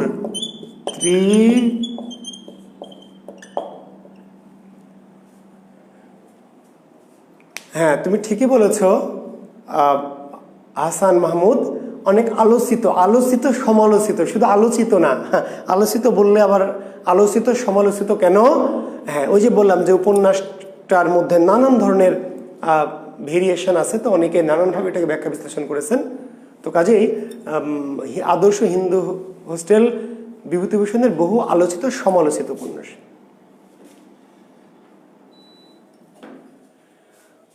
কিন্নর দল থেকে আলো সিনেমা তৈরি হয়েছে, অনন্যা কারণ। ধন্যবাদ ইনফরমেশনের জন্য, আমার আসলে জানা নেই। অনন্যা কারণ লিখছে কিন্নর দল এই গল্প থেকে আলো সিনেমা তৈরি করা হয়েছে, হতে পারে, আমি ঠিক আসলে জানি না। আচ্ছা, তাহলে বিভূতিভূষণের আত্মজীবনীমূলক গ্রন্থের নাম কি? বিভূতিভূষণ বন্দ্যোপাধ্যায়ের আত্মজীবনীমূলক গ্রন্থের নাম তৃণাঙ্কুর। জি, ওকে।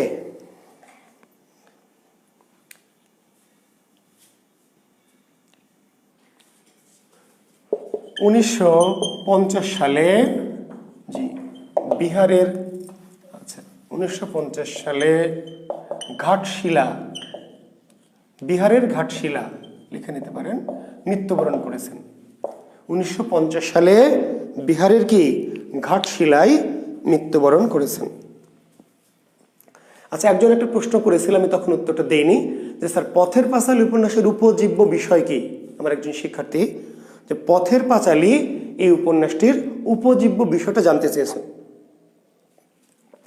শিক্ষার্থী বন্ধুরা, পথের পাঁচালী উপন্যাসের উপজীব্য বিষয়, আমি মনে হয় উপজীব্য বিষয় যখন পড়াই তখন বলেছিলাম, আমি আলাদা করে টপিক পড়েছিলাম উপজীব্য বিষয়। তবু যেহেতু প্রশ্নটা করেছ, প্রকৃতি ও মানুষ, প্রকৃতি ও মানুষ, পথের পাঁচালীর উপজীব্য বিষয় প্রকৃতি ও মানুষ। এটা যদি ব্যাখ্যা করি, তাহলে প্রকৃতির সাথে মানুষের একটা কি নিবিড় সম্পর্ক আছে, বুঝতে পারলেন? প্রকৃতির সাথে মানুষের, এবং যে যেই প্রকৃতিতে বাস করে তার মানসিকতা তেমন, বুঝেন নাই? আপনি সবুজ প্রান্তরে বাস করবেন, তাহলে আপনার মনটা একরকম। আপনি রুক্ষ মরুভূমি এলাকা বাস করবেন, আপনার মনটা আরেকভাবে তৈরি হবে। প্রকৃতি আসলে মানুষের মনকে ইফেক্ট করে, গঠন করে, আমরা বুঝতে পারি না। চরাঞ্চলের মানুষদের মানসিকতা একরকমের, পাহাড়ি অঞ্চলের মানুষদের মানসিকতাটা একরকমের, বুঝতে পেরেছেন কি?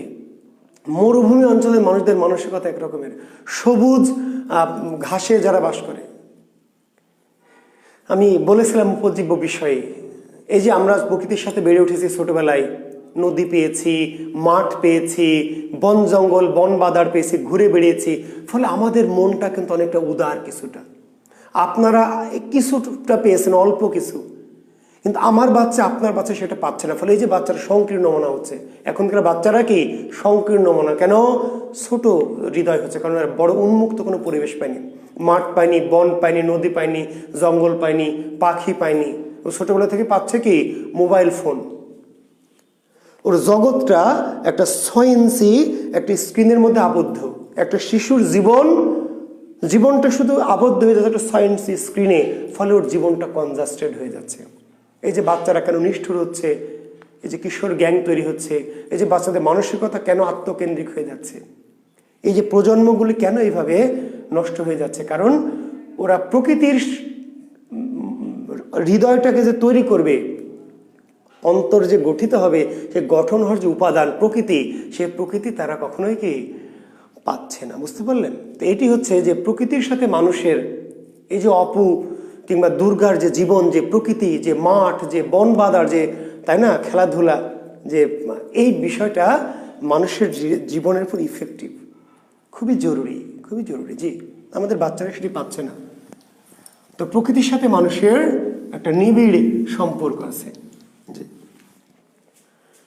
প্রেমিকাকে নিয়ে আমরা ফুল বাগানে যাই, কেন যাই? পার্কে কেন যাই? গার্ডেনে কেন যাই? নদীর ধারে কেন যাই? ডাস্টবিনের পাশে কেন যাই না?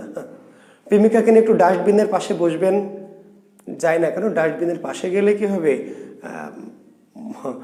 মনটা যে নষ্ট হবে, খারাপ। আমরা সুন্দর জায়গায় যাই যাতে মানসিকতাটা কি সুন্দর থেকে রোমান্টিক, যেন না বলতে না পারে, তাই না? মন যখন ভালো থাকবে, উদার নদীর পাড়ে নিয়ে গেলেন, কক্সবাজারে নিয়ে যাবেন, ডার্লিংকে নদীর পাড়ে নিয়ে গেলেন, নীল আকাশে খোলা মাঠের নিচে নিয়ে যাবেন, মনটা বড় হবে, অনেক উদার হবে। যান একটু হাতটা ধরে জড়ায় ধরে কিচ্ছু বলবে না কেন? যে মন উদার হয়ে গেলে তাহলে সুবিধা আছে। যে এই জন্য আমরা প্রেম করার সময় ফাঁকা জায়গা খুঁজি। জি, আর এখন অবশ্য আপনারা ফাঁকা জায়গা খোঁজেন না, তাই না? কি খোঁজেন? হ্যাঁ, জি, রুম ডেটিং খোঁজেন, তাই না? আপনারা ধরেন মহাধান্দাবাজ। জি, যাই হোক, আচ্ছা, তাহলে আমরা চলে যাব বিভূতিভূষণ থেকে। আমরা এবার চলে যাব তারাশঙ্কর বন্দ্যোপাধ্যায়। তারাশঙ্কর বন্দ্যোপাধ্যায়। তারাশঙ্কর বন্দ্যোপাধ্যায়, জি, 1898 সালে বীরভূমের লাভপুর, জি,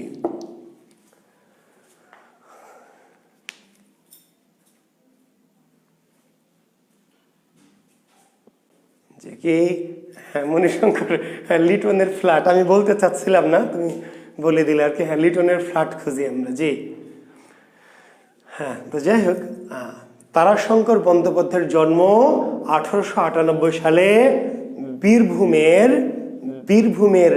লাভপুর। জি,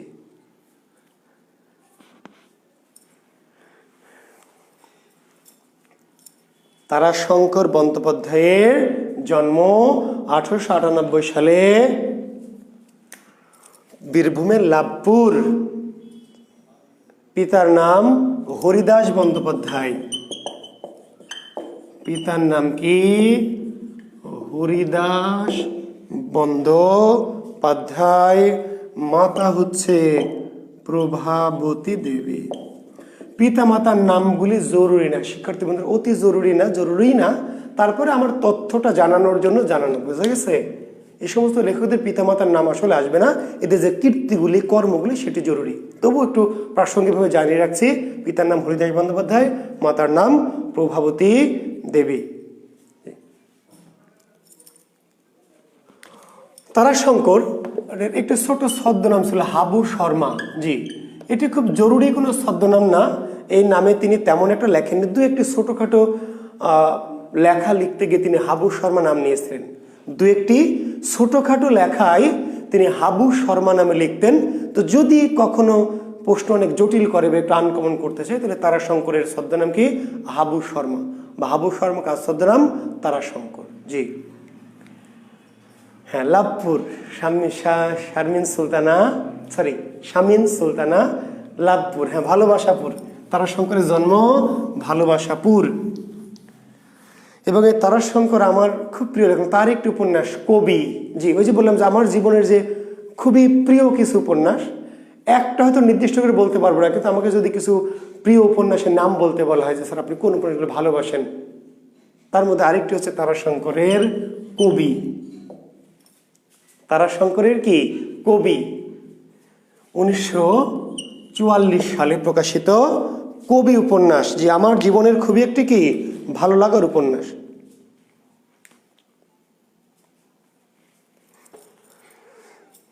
জি, তার আরেকটি বিখ্যাত উপন্যাস আছে হাসুলি বাকের কি উপকথা। তারাশঙ্করের যে বিখ্যাত উপন্যাস কবি, তারাশঙ্করের বিখ্যাত উপন্যাস হাসুলি বাকের উপকথা, 1947। যে এই দুটো সাল পারলে একটু মনে রাখবেন। হাসুলি বাকের উপকথা তার কি বেশি বিখ্যাত। কবি আমার খুব প্রিয় একটি উপন্যাস আমার, হ্যাঁ গুড, মনে সময় হাই জীবন এত ছোট কেন, কি যে দারুণ, আমার চোখে জল চলে আসে। হাই জীবন এত ছোট কেনে, ভালোবেসে মিটিল না আশ, পুরালো না স্বাদ এ জীবনে, জীবন এত ছোট কেনে। জি, কবি উপন্যাসের নায়ক কে? কবি নিতাই। কবি উপন্যাসের নায়ক কবি নিতাই। এ নিতাই একজন সাধারণ গ্রাম্য মানুষ থেকে হঠাৎ করেই, তার ভিতর আগে থেকে কবি ভাবছিল, কিন্তু সুযোগ পেয়ে হঠাৎ করে সে একদিন একটা সুযোগ পেয়ে যায়, জীবনের একটা সুযোগ, এবং সে কবি হিসাবে প্রতিষ্ঠা পেয়ে যায় কবির আসরে। এবং রাজা নামক তার এক বন্ধু, ঠিক আছে, তার বাড়িতে নিতাই থাকে। কিন্তু রাজার যে শালী ঠাকুরঝি, রাজার শালী ঠাকুরঝির সাথে এই ঠাকুরঝি রাজার বাড়িতে আসে, এবং নিতাইয়ের সাথে নিতাই মুসি থেকে কবি, হ্যাঁ, তার কুচকুচ হতাই হয়ে যায়। ঠিক আছে, এই ঠাকুরঝি দূর থেকে আসে, নিতাই তাকিয়ে থাকে, আবার যখন চলে যায়, কিন্তু মুখ ফুটে কখনো এভাবে বলা হয় না, কারণ ঠাকুরঝির বিবাহিত, তার পরিবার আছে, সংসার আছে, নিতাই তাকে ভালোবাসে কিন্তু বলতে পারে না। ঠাকুরজি ওই কবিয়াল তথা কবিকে ভালোবাসে কিন্তু বলতে পারে না, কেমন করে বলবে, বাধা। হ্যাঁ, কালো যদি মন্দ তবে কেশ পাকিলে কান্দ কেন, থ্যাংক ইউ মরিয়ম মলি। কালো যদি মন্দ তবে কেশ পাকিলে কান্দ কেন, হাই জীবন এত ছোট কেনে, ভালোবেসে মিটিল না আশ, পুরানো স্বাদে জীবনে। তো যাক, এক সময় রাজা বিষয়টা জানতে পারে, নিতাইয়ের বন্ধু রাজা, এবং একটু জানাজানি হয়ে যায়। তো ঠাকুরঝির পরিবারে হয়তো একটু জেনে যায়, ফলে ঠাকুরঝির আশা বন্ধ হয়ে যায়। নিতাই অভিমান করে, কিংবা এক সময় কি করে, চলে যায় গিয়ে কবি হিসাবে চাকরি নেয়। ওই যে আমাদের কবি নজরুল যেমন চাকরি নিয়েছিল লেটো দলে, আমাদের কবি নজরুল ছোটবেলায় চাকরি নিয়েছিল লেটো গানের দলে। লেটো গানের ঠিক দল, একটা যাত্রা দল। কবি নিতাই চাকরি নেয় কোথায়? কবি গানের দলে। সেখানে গান টান লিখে দিবে, বুঝতে পারলেন, গান লেখার জন্য, যাত্রা দলের গান লেখার জন্য নিতাই। ওই নিতাই যাত্রা দলের গান লেখার জন্য যে যাত্রা দলে যুক্ত হয়, সেখানে একটা মেয়ে থাকে, যাত্রার নায়িকা, বাসন্তী। যাত্রার নায়িকার নাম কি? বাসন্তী। এই বাসন্তীর সাথে তার ভাব বিনিময় হয়, কিন্তু বাসন্তী শুধু যাত্রার নায়িকাই না, যাত্রার নায়িকারা কি করে জানেন তো? যাত্রা অভিনয় করে, আর পাশাপাশি কি, ওই যাত্রা রুমের পিছনে ছোট কক্ষ থাকে, সেখানে দেহের বিনিময়ে অর্থ ইনকাম করে, এবং সে অর্থটা আসলে পুরোটা তার না, যাত্রার যে অধিকারী তার, সেখান থেকে সে একটু কমিশন পায়। তো যাত্রার নায়িকাদের অভিনয় যেটা, সেটা বাইরের, কিন্তু এর আড়ালে তারা কি করে, তাদের দেহ ব্যবসা করতে হয় কি। তো বাসন্তী এরকম পতিতা আর কি। তো তার সাথে নিতাই তাকে খুব ভালোবাসে। তো বাসন্তীর তো ভালোবাসা আসলে এরকম না, বাসন্তীও নিতাইকে একসময় ভালোবাসে, কিন্তু তবুও বাসন্তীর নিতাই নিষেধ করে তাকে, যে তুমি আর এই কাজগুলি করো না, ছেড়ে দাও। বাসন্তী করতে চায় না, কিন্তু দুটো কারণে করতে হয়। একটা হচ্ছে ওই যে অধিকারী যাকে রেখেছে, ওই কাজটা না করলে তো তাকে নায়িকা হিসাবে রাখবে না। যাত্রার নায়িকা শুধু যাত্রা অভিনয় করে তো তাদের যাত্রা দল চলবে না, বুঝতে পারলেন, কাজে অধিকারী তাদেরকে বাধ্য করে। আর বাসন্তীর অনেকটা অভ্যাস হয়ে গেছে, নেশা। কিছু কিছু জিনিস আছে খারাপ, নেগেটিভ, কিন্তু আপনি ছাড়তে পারবেন না। মানুষ জানে যে মদ খাওয়া খারাপ, সিগারেট খাওয়া খারাপ, কিন্তু ছাড়তে পারে না। যারা দেহ ব্যবসা করে পতিতা, তাদেরও এটি একটি একসময় অভ্যস্ত হয়ে যায়, বুঝতে পারলেন। যদিও তারা শুরুতে নিশ্চয়ই কোনো না কোনো কারণে, অভাব অনটন বা বাধ্য হয়ে, কিংবা কোনো চক্রান্তে, নানানভাবে তারা শুরু করে, কিন্তু একটা সময় তাদের দেহের সাথে কি সেই চাহিদাটা অ্যাডজাস্ট হয়ে যায়, তারা আর এই পেশা ছেড়ে থাকতে পারে না। তো বাসন্তী এমন হয়, এক সময় সে যখন নিতাইয়ের প্রেমে আরো বেশি গভীর হয়ে যায়, তখন সে ভেবে দেয় এটা ছেড়ে দিবে, এটা মনে করে যে এটা করবে, তারা দুজন একটা সুখের সংসার করবে। এর মধ্যে বাসন্তীর একটা রোগ ধরা পড়ে, রোগ, গনেরিয়া। গনেরিয়া যৌনবাহিত একটি রোগ বাসন্তীর ধরা পড়ে। তখন বাসন্তীর জীবনে বাঁচার প্রচন্ড আগ্রহ আকাঙ্ক্ষা তৈরি হয়। বাসন্তী তার প্রেমিককে নিয়ে বাঁচতে চায়, কিন্তু সবকিছু ছেড়ে দিবে, কিন্তু তার রোগটা ধরা পড়ে গেছে, তার আর কিছু করার নাই। এবার সে ঘাস বেটে খায়, শিকড় বাকড় পাতা খায়। তার বাঁচার, এর আগে তার বাঁচতে ইচ্ছা করতো না, মরে যেতে ইচ্ছা করতো, আত্মহত্যা করতে ইচ্ছা করতো। কিন্তু নিতাইয়ের প্রেম তাকে নতুন করে বাঁচতে শিখিয়েছে। যখন সে বাঁচতে চাচ্ছে, বেঁচে থাকবে, সে সুন্দর জীবন নিয়ে বাঁচবে, তখন জানতে পেরেছে যে তার এমন একটা রোগ, যে রোগ ভালো হবে না। বাসন্তী জীবনের প্রচন্ড আকাঙ্ক্ষা নিয়ে, নিতাইয়ের প্রতি গভীর ভালোবাসা নিয়ে এক সময় মারা যায়। যখন মারা যায়, তখন নিতাই গান গায়, সখী জীবন এত ছোট কেন, ভালোবেসে মিটিল না আশ, পুরাল না স্বাদ এ জীবনে, জীবন এত ছোট কেন। বাসন্তী মারা গেলে নিতাই যাত্রা দলের চাকরি ছেড়ে দেয়, সে আর চাকরি করবে না, যদিও তাকে অন্যরা খুবই পীড়াপিড়ি করে। বুঝতে পারেন? কারণ নিতাই এত ভালো কবি, এত ভালো গীতিকার, এত ভালো গান লেখে, এরকম কবি তো তারা এর আগে পায়নি আর পাবে না। কিন্তু যেই যাত্রা দলে বাসন্তী নাই, সেখানে নিতাই থাকবে না। নিতাই আবার চলে যায় কোথায়?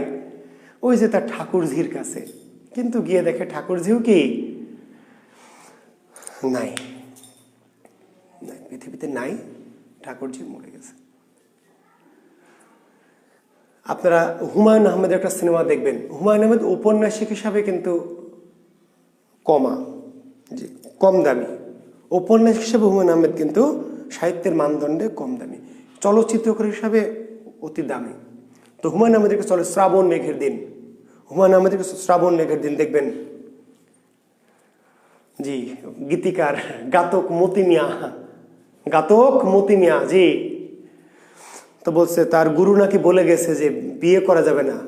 শাওন নায়িকা, দেখেছেন? শাওন, জি নায়িকা। আর নায়ক কে? হ্যাঁ ওই যে ঢাকায় আজ অভিনয় করে, জি জাহিদ হাসান। তো জাহিদ হাসানকে প্রচন্ড ভালোবাসে নায়িকা শাওন, কিন্তু জাহিদ হাসানও ভালোবাসে, কিন্তু তাকে বারবার ফিরিয়ে দেয়। কেন? তার গুরু বলে গেছে যে বিয়ে করলে গান লক্ষ্মী পালাবে, গানের লক্ষ্মীর বন্দনা করতে হলে বিয়ে করা যাবে না, নারী স্পর্শ। ফলে জাহিদ হাসান প্রচন্ড ভালোবাসে, শাওনও প্রচন্ড ভালোবাসে জাহিদ হাসানকে, কিন্তু সেই ভালোবাসা, জাহিদ হাসান তাকে ভালোবেসে চোখের জলে কাঁদে, কিন্তু তাকে কি করে? সরিয়ে দেয়। শাওন বারবার তার কাছে যায়, কিন্তু সরিয়ে দেয়। গানে আমার ভাঙা ঘরে ভাঙা চালা, ভাঙা বেড়ার ফাঁকে উদাস আলো ঢুই কাপড়ে হাত বাড়াইয়া ডাকে, হাত ইশারায় ডাকে, কিন্তু মুখে বলে না। আমার কাছে আইলে বন্ধু আমারে পাহিবা না, আমার ভাঙা ঘরে ভাঙা চালা, ভাঙা বেড়ার ফাঁকে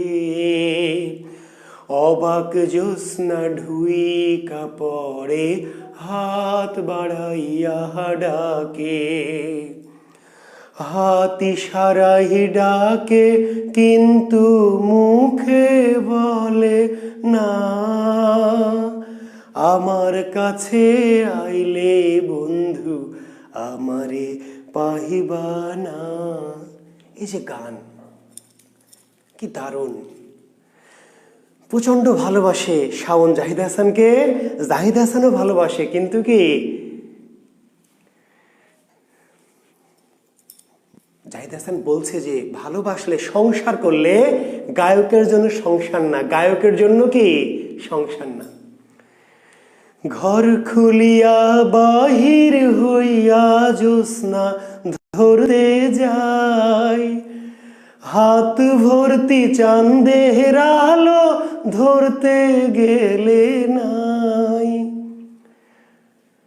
ঘর খুলিয়া বাহির হইয়া জ্যোৎস্না ধরতে যায়, হাত ভর্তি চাঁদের আলো ধরতে গেলে নাই। হাত ইশারায় ডাকে, কিন্তু মুখে বলে না। আমার কাছে আইলে বন্ধু আমারে পাহিবা না। রোমান্টিসিজম। তো যাই হোক, এই কবি উপন্যাস পড়ে সে উপলব্ধিটা হয় যে আসলে কবির সংসার হবে না, যে কবি জি সে হবে বোহেমিয়ান, সবে ভবঘুরে।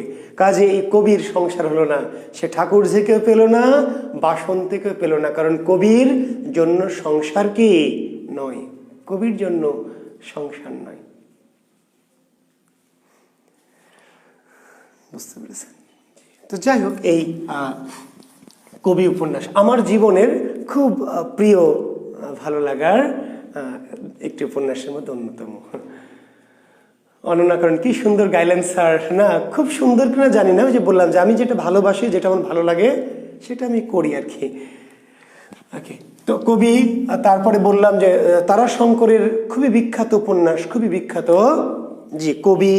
তারপরে কি বললাম, গান গাইতে গেতে পড়া ভুলে গেলাম, ঠিক আছে, যে হাঁসফুলি বাঁকের উপকথা, হাঁসফুলি বাঁকের উপকথা জি 1947 সালে এই উপন্যাসটি কাহার বাগদিদের জীবন, কাহার বাগদি জি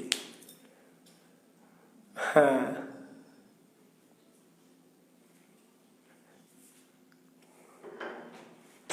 কাহার কারা জানেন? কাহার যারা ওই যে বেহারা, যারা পালকি নিয়ে মানুষ পরিবহন করে, পালকি যারা চালায় এদেরকে বলা হয় কি কাহার। তো তারাশঙ্কর মূলত নিম্নবিত্ত মানুষের, রাঢ় বঙ্গের, তারাশঙ্কর মূলত রাঢ় বঙ্গের মানুষের কি নিম্নবিত্ত মানুষ, কাহার, বাগদি, সাঁওতাল জি ডোম, এই সমস্ত নিম্ন শ্রেণীর মানুষের, ইতর শ্রেণী যাকে আমরা বলি, এই সমস্ত মানুষের লেখক তারাশঙ্কর। তো তার বিখ্যাত উপন্যাস হাঁসুলি বাঁকের উপকথা। হাঁসুলি চেনেন? হাঁসুলি মেয়েদের গলার এক ধরনের বিশেষ মালাকে বলা হয় হাঁসুলি, মেয়েদের গলায় পরিধেয় এক বিশেষ ধরনের মালাকে বলা হয় কি হাঁসুলি। তো হাঁসুলি বাঁক একটা নদী, যে নদীর আকারটা কেমন, নদীর বাঁকটা কেমন, মেয়েদের সেই গহনা হাঁসুলির মতো। নদীর যে বাঁক, এই নদীর বাঁকটা কেমন, মেয়েদের গহনা হাঁসুলির মতো। তো সেই হাঁসুলি বাঁকের যে মানুষ, তাদের যে জীবন, নিম্ন শ্রেণীর মানুষ কাহার বাগদি, তাদের জীবনের যে বিশ্বাস, সংস্কার, বুঝতে পারলেন? তো বিখ্যাত কয়েকটি চরিত্র এখানকার একটু জেনে রাখেন জি। করালি, নায়ক হলো করালি জি, নায়িকা পাখি, আরেকটি চরিত্র হলো বানোয়ারি। তো করালি কাহার হয়েও এই কাহারদের যে বিশ্বাস, সংস্কার, যে কাহার তো বুঝালাম শামিন সুলতানা, কাহার বাগদি নিচু শ্রেণীর যারা, ডোম সাড়াল, নিচু শ্রেণীর যারা, এই ধরনের হচ্ছে বাগদি জি। আর কাহার তো বুঝালাম যারা কি করে বংশানুক্রমিক ভাবে ওই যে পালকি বহন করে, বেহারা যাদেরকে বলা জি, এদের পারিবারিক পদবি হচ্ছে কাহার। তো করালি হচ্ছে কাহার, কাহারদের যে দেবতা, তারা সাপকে তাদের পবিত্র মনে করে। সাপ, হিন্দুদের কিন্তু দেবতা সাপ, তাই না? তো কি সাপকে মেরে ফেলে করালি এবং তাকে সমাজচ্যুত করা হয়। সে তখন কি করে, পারিবারিক পেশা, সংস্কার, বিশ্বাস এগুলো ভেঙে ফেলে সে রেলওয়ের কারখানায় কাজ নেয়, রেলওয়ে কারখানায়। এবং তার সাথে এই যে বানোয়ারি বা সমাজের অন্যান্য সমাজপতিদের দ্বন্দ্ব জি। তার মানে প্রাচীন বিশ্বাস, সংস্কার, ঠিক আছে, এগুলো কি এইগুলির সাথে এই যে কিভাবে আধুনিকতার সাথে যে এক ধরনের দ্বন্দ্ব তৈরি হচ্ছে। করালি হচ্ছে আধুনিক মানসিকতার প্রতিনিধি, সে প্রাচীন বিশ্বাস, সংস্কারকে কুঠারাঘাত করে কি পারিবারিক পেশাকে বাদ দিয়ে এক সময় শহরের দিকে চলে যায় এবং কি করে, সে রেলওয়ের মানে শ্রমিকের কাজ নেয় এবং গ্রামীণ প্রাচীন বিশ্বাস সংস্কারের মূল্যে কুঠারাঘাত করে, যেটা গ্রামের যারা গ্রাম্য যারা মাতবার মোড়ল তারা মেনে নেয় না, ফলে তার সাথে এক ধরনের কি দ্বন্দ্ব তৈরি হয়। তো যাক, এই হচ্ছে তারাশঙ্করের হাঁসুলি বাঁকের উপকথা। আমি খুব গভীরে আলোচনায় যাচ্ছি না জি। এর সাথে উপন্যাস গণদেবতা, এর সাথে উপন্যাস হলো ধাত্রীদেবতা, পঞ্চগ্রাম, এই তিনটি উপন্যাসকে একসাথে বলা হয় ত্রয়ী উপন্যাস। জি, তারাশঙ্করের আমি দুটি উপন্যাসের নাম বললাম, গণদেবতা আরেকটি উপন্যাস, ধাত্রী দেবতা আরেকটি উপন্যাস, পঞ্চগ্রাম। কিন্তু এই উপন্যাস তিনটিকে একসাথে বলে ত্রয়ী উপন্যাস। ত্রয়ী উপন্যাস মানে হলো যে উপন্যাসগুলির কাহিনীর সাথে কি থাকে, ওই যে বাহুবলী 1, 2, 3 মতো। জি, কাহিনীর একটা উপন্যাস শেষ থেকে আবার আরেকটা কাহিনী শুরু হয়। জি, ত্রয়ী উপন্যাস। গণদেবতা, ধাত্রী দেবতা, পঞ্চগ্রাম।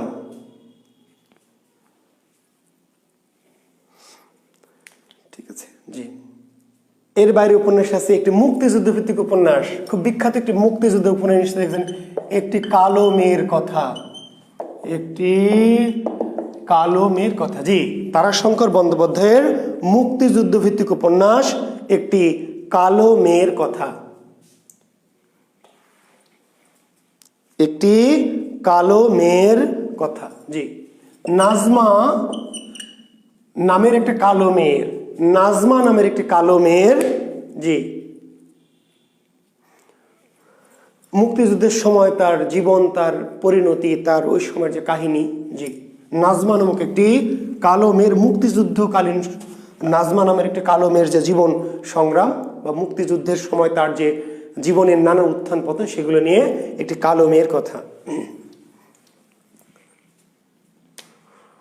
ঠিক আছে। জি, একটি হচ্ছে অরণ্য বন্যী। অরণ্য বন্যী একটি তার উপন্যাস। একটি উপন্যাস হচ্ছে পঞ্চকুণ্ডলী। জি,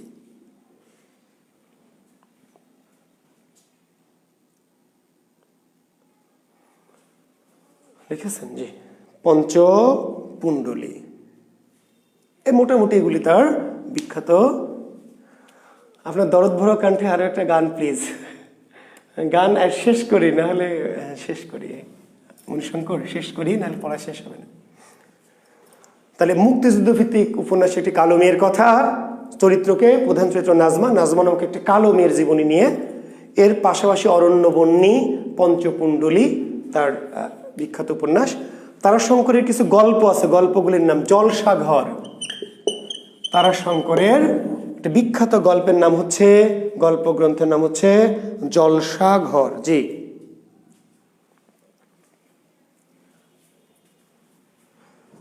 তারাশঙ্করের গল্প গ্রন্থের নাম কি? গল্প গ্রন্থ জলসাঘর।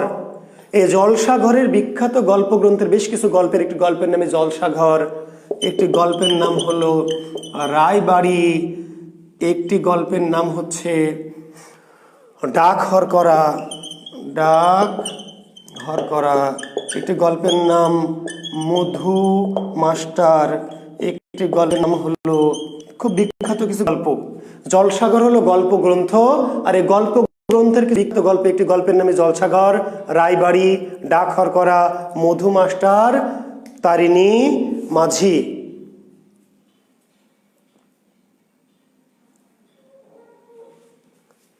রসকলি,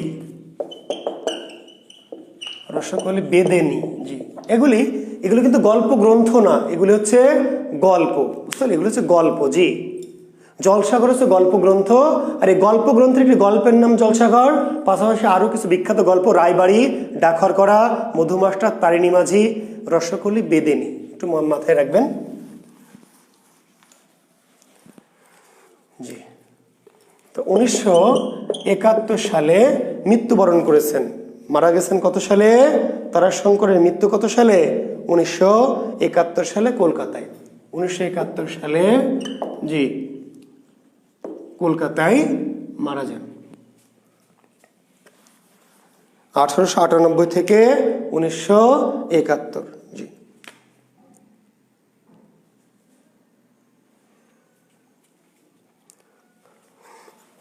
তিনি একটি ভ্রমণ কাহিনী লিখেছিলেন, একটু নামটা লিখে রাখেন, খুব বিখ্যাত না, তবে একটু লিখে জানিয়ে রাখা ভালো। মস্কোতে কয়েকদিন। জি, তারাশঙ্কর রচিত একটি বিখ্যাত ভ্রমণ কাহিনী, তার লেখা মস্কোতে কয়েকদিন।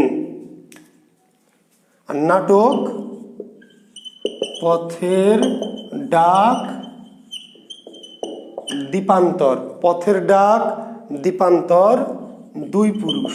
জি, গল্প, সরি নাটক। তাহলে ভ্রমণ কাহিনী মস্কোতে কয়েকদিন, মস্কোতে কয়েকদিন তারাশঙ্কর বন্দ্যোপাধ্যায়ের ভ্রমণ কাহিনী। আর নাটক হচ্ছে, এগুলো খুব নাটক আসলে তিনি ঔপন্যাসিক, নাট্যকার হিসেবে অত বিখ্যাত না, তবু নাটকের নামটা মনে রাখবেন, পথের ডাক দীপান্তর, দুই পুরুষ। তারাশঙ্করের নাটক, রচিত নাটক। 1971 সালে তিনি কলকাতায় মারা যান। তো শিক্ষার্থী বন্ধুরা, আমরা তিনজন বন্দ্যোপাধ্যায়, জি আমরা মোটামুটি শেষ করেছি। আর ঈদের আগে আপনাদের আর ক্লাস নিচ্ছেন, আজকে কিন্তু পরীক্ষা আছে, মনে আছে তো? জি, পরীক্ষা আছে। তবে অনেকগুলি লেখক একসাথে হয়ে যাওয়া, আমি 20টা প্রশ্ন করতে গিয়ে সবগুলি লেখক টাচ করতে পারিনি। মানে 20টা প্রশ্ন করেছি, কিন্তু এত লেখকদের থেকে কিছু করেছি, অল্প কিছু লেখককে আমি করিনি, জীবন দাস থেকে প্রশ্ন করিনি। তো যাদের প্রশ্ন করিনি তাদের কিন্তু পরে, ঈদের পরে একটা পরীক্ষা নিব। জি, ঈদের পর পরীক্ষা নিব। আচ্ছা আচ্ছা, একটা গানের এক কলি শোনাবো মণিশঙ্কর। হ্যাঁ জি, আমি একটু কথা শেষ করে ফেলি। একটা রিটেন কোর্স দিব বাবা, লগারিদম জন নেপিয়ার একটা রিটেন কোর্স দিব। আসলে রিটেন কোর্সটা একটু ওয়েট করছি পিলির রেজাল্টের জন্য। রিটেন কোর্স তো আমি প্রতি বছরে একটা করে করাই। জি, রিটেন কোর্স প্রতি বছরে একটা করে করাই, কিন্তু ওয়েট করছি হচ্ছে এই পিলির রেজাল্টের জন্য, এই জন্য কালক্ষেপণ করছি। তো দেখা যাক, ঈদের পরে আমরা একটা সিদ্ধান্ত নিব ইনশাল্লাহ। আমরা রিটেনের একটা ব্যাচ অবশ্যই করাবো। হ্যাঁ, আর তোমরা জানো যে ঈদের পরে জাকির বিসিএস থেকে পাশাপাশি একটা কি ব্যাকরণ কোর্সও শুরু হচ্ছে। আমাদের সাহিত্য কোর্সটা ধীরে ধীরে শেষ হয়ে যাবে ঈদের পর ইনশাল্লাহ, 1 সপ্তাহের মধ্যে। তারপর আমরা ব্যাকরণ কোর্স শুরু করব, আর রিটেন কোর্সটা আমি করবো ইনশাল্লাহ আলাদা করে। ওকে, আর একটু পরে কিন্তু পরীক্ষা, আমি ক্লাস শেষ করেই আপনাদের মনে আছে পরীক্ষা নেব। তবে আবার বলছি, অনেকগুলো লেখক একসাথে থাকাই সবগুলো লেখকের প্রশ্ন আমি করিনি, কয়েকজন লেখকের করেছি। আর বাকি যেগুলো থাকলো তাদের ঈদের পরে আমি আরেকটা পরীক্ষা নিয়ে নেব। জি হ্যাঁ, আলাউদ্দিন মাহমুদ, বাংলা ব্যাকরণ তো বললাম রে ভাই, বাংলা ব্যাকরণও হবে ঈদের পরে। জাকির বিসিএস থেকে বাংলা ব্যাকরণের কোর্স করাবো। আর আমি হয়তো আমার নিজস্ব পেজ থেকে আমি হয়তো রিটেন কোর্সটা করাবো আর কি।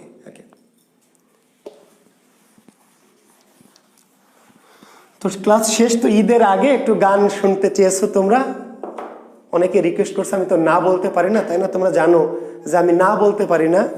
তো জাস্ট 2 লাইন গান একটু শোনাই, শুনিয়ে ঈদের ছুটি। ঈদের পরে আমি নোটিশ দিয়ে দিব, শনিবারও পড়াতে পারি অথবা সোমবার। ক্লিয়ার কথাটা?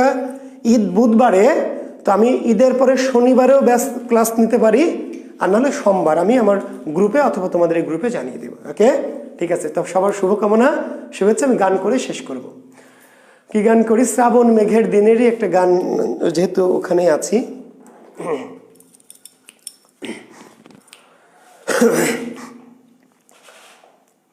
মানুষ ধরো মানুষ ভজো, শোন বলি রে পাগল মন। মানুষ ধরো মানুষ ভজো, শোন বলি রে পাগল মন।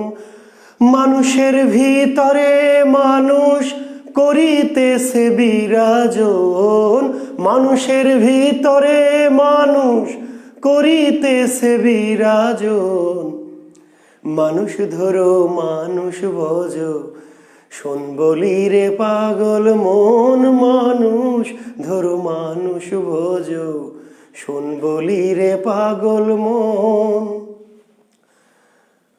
মানুষ কি আর এমনি বটে, যার চরণে জগৎ লুটে।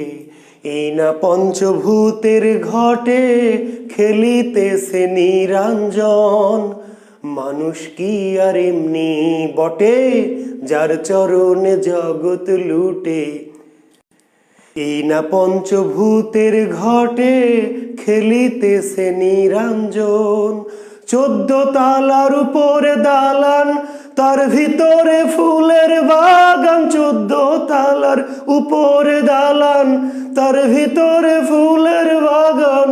লাইলি আর মজনু দেওয়ান, সুখেই করেছে আসন। লাইলি আর মজনু দেওয়ান, সুখেই করেছে আসন। মানুষ ধরো মানুষ ভজো, শোন বলি রে পাগল মন মানুষ ধরো মানুষ বোঝো, শোন বলি রে পাগল মন।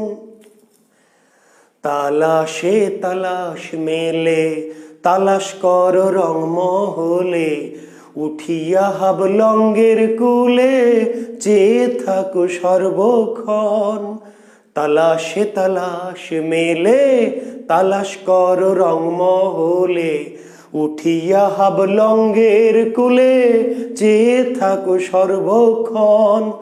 দেখিবে হাবলঙ্গের কুলে দুই দিকেতে অগ্নি জল, দেখিবে হাবলঙ্গের কুলে দুই দিকেতে অগ্নি জলে, বেঁধে রশ্মি দক্ষিণ বলে চমকিছে স্বর্ণের মতোয়ন, বেঁধে রশ্মি দক্ষিণ বলে চমকিছে স্বর্ণের মতন।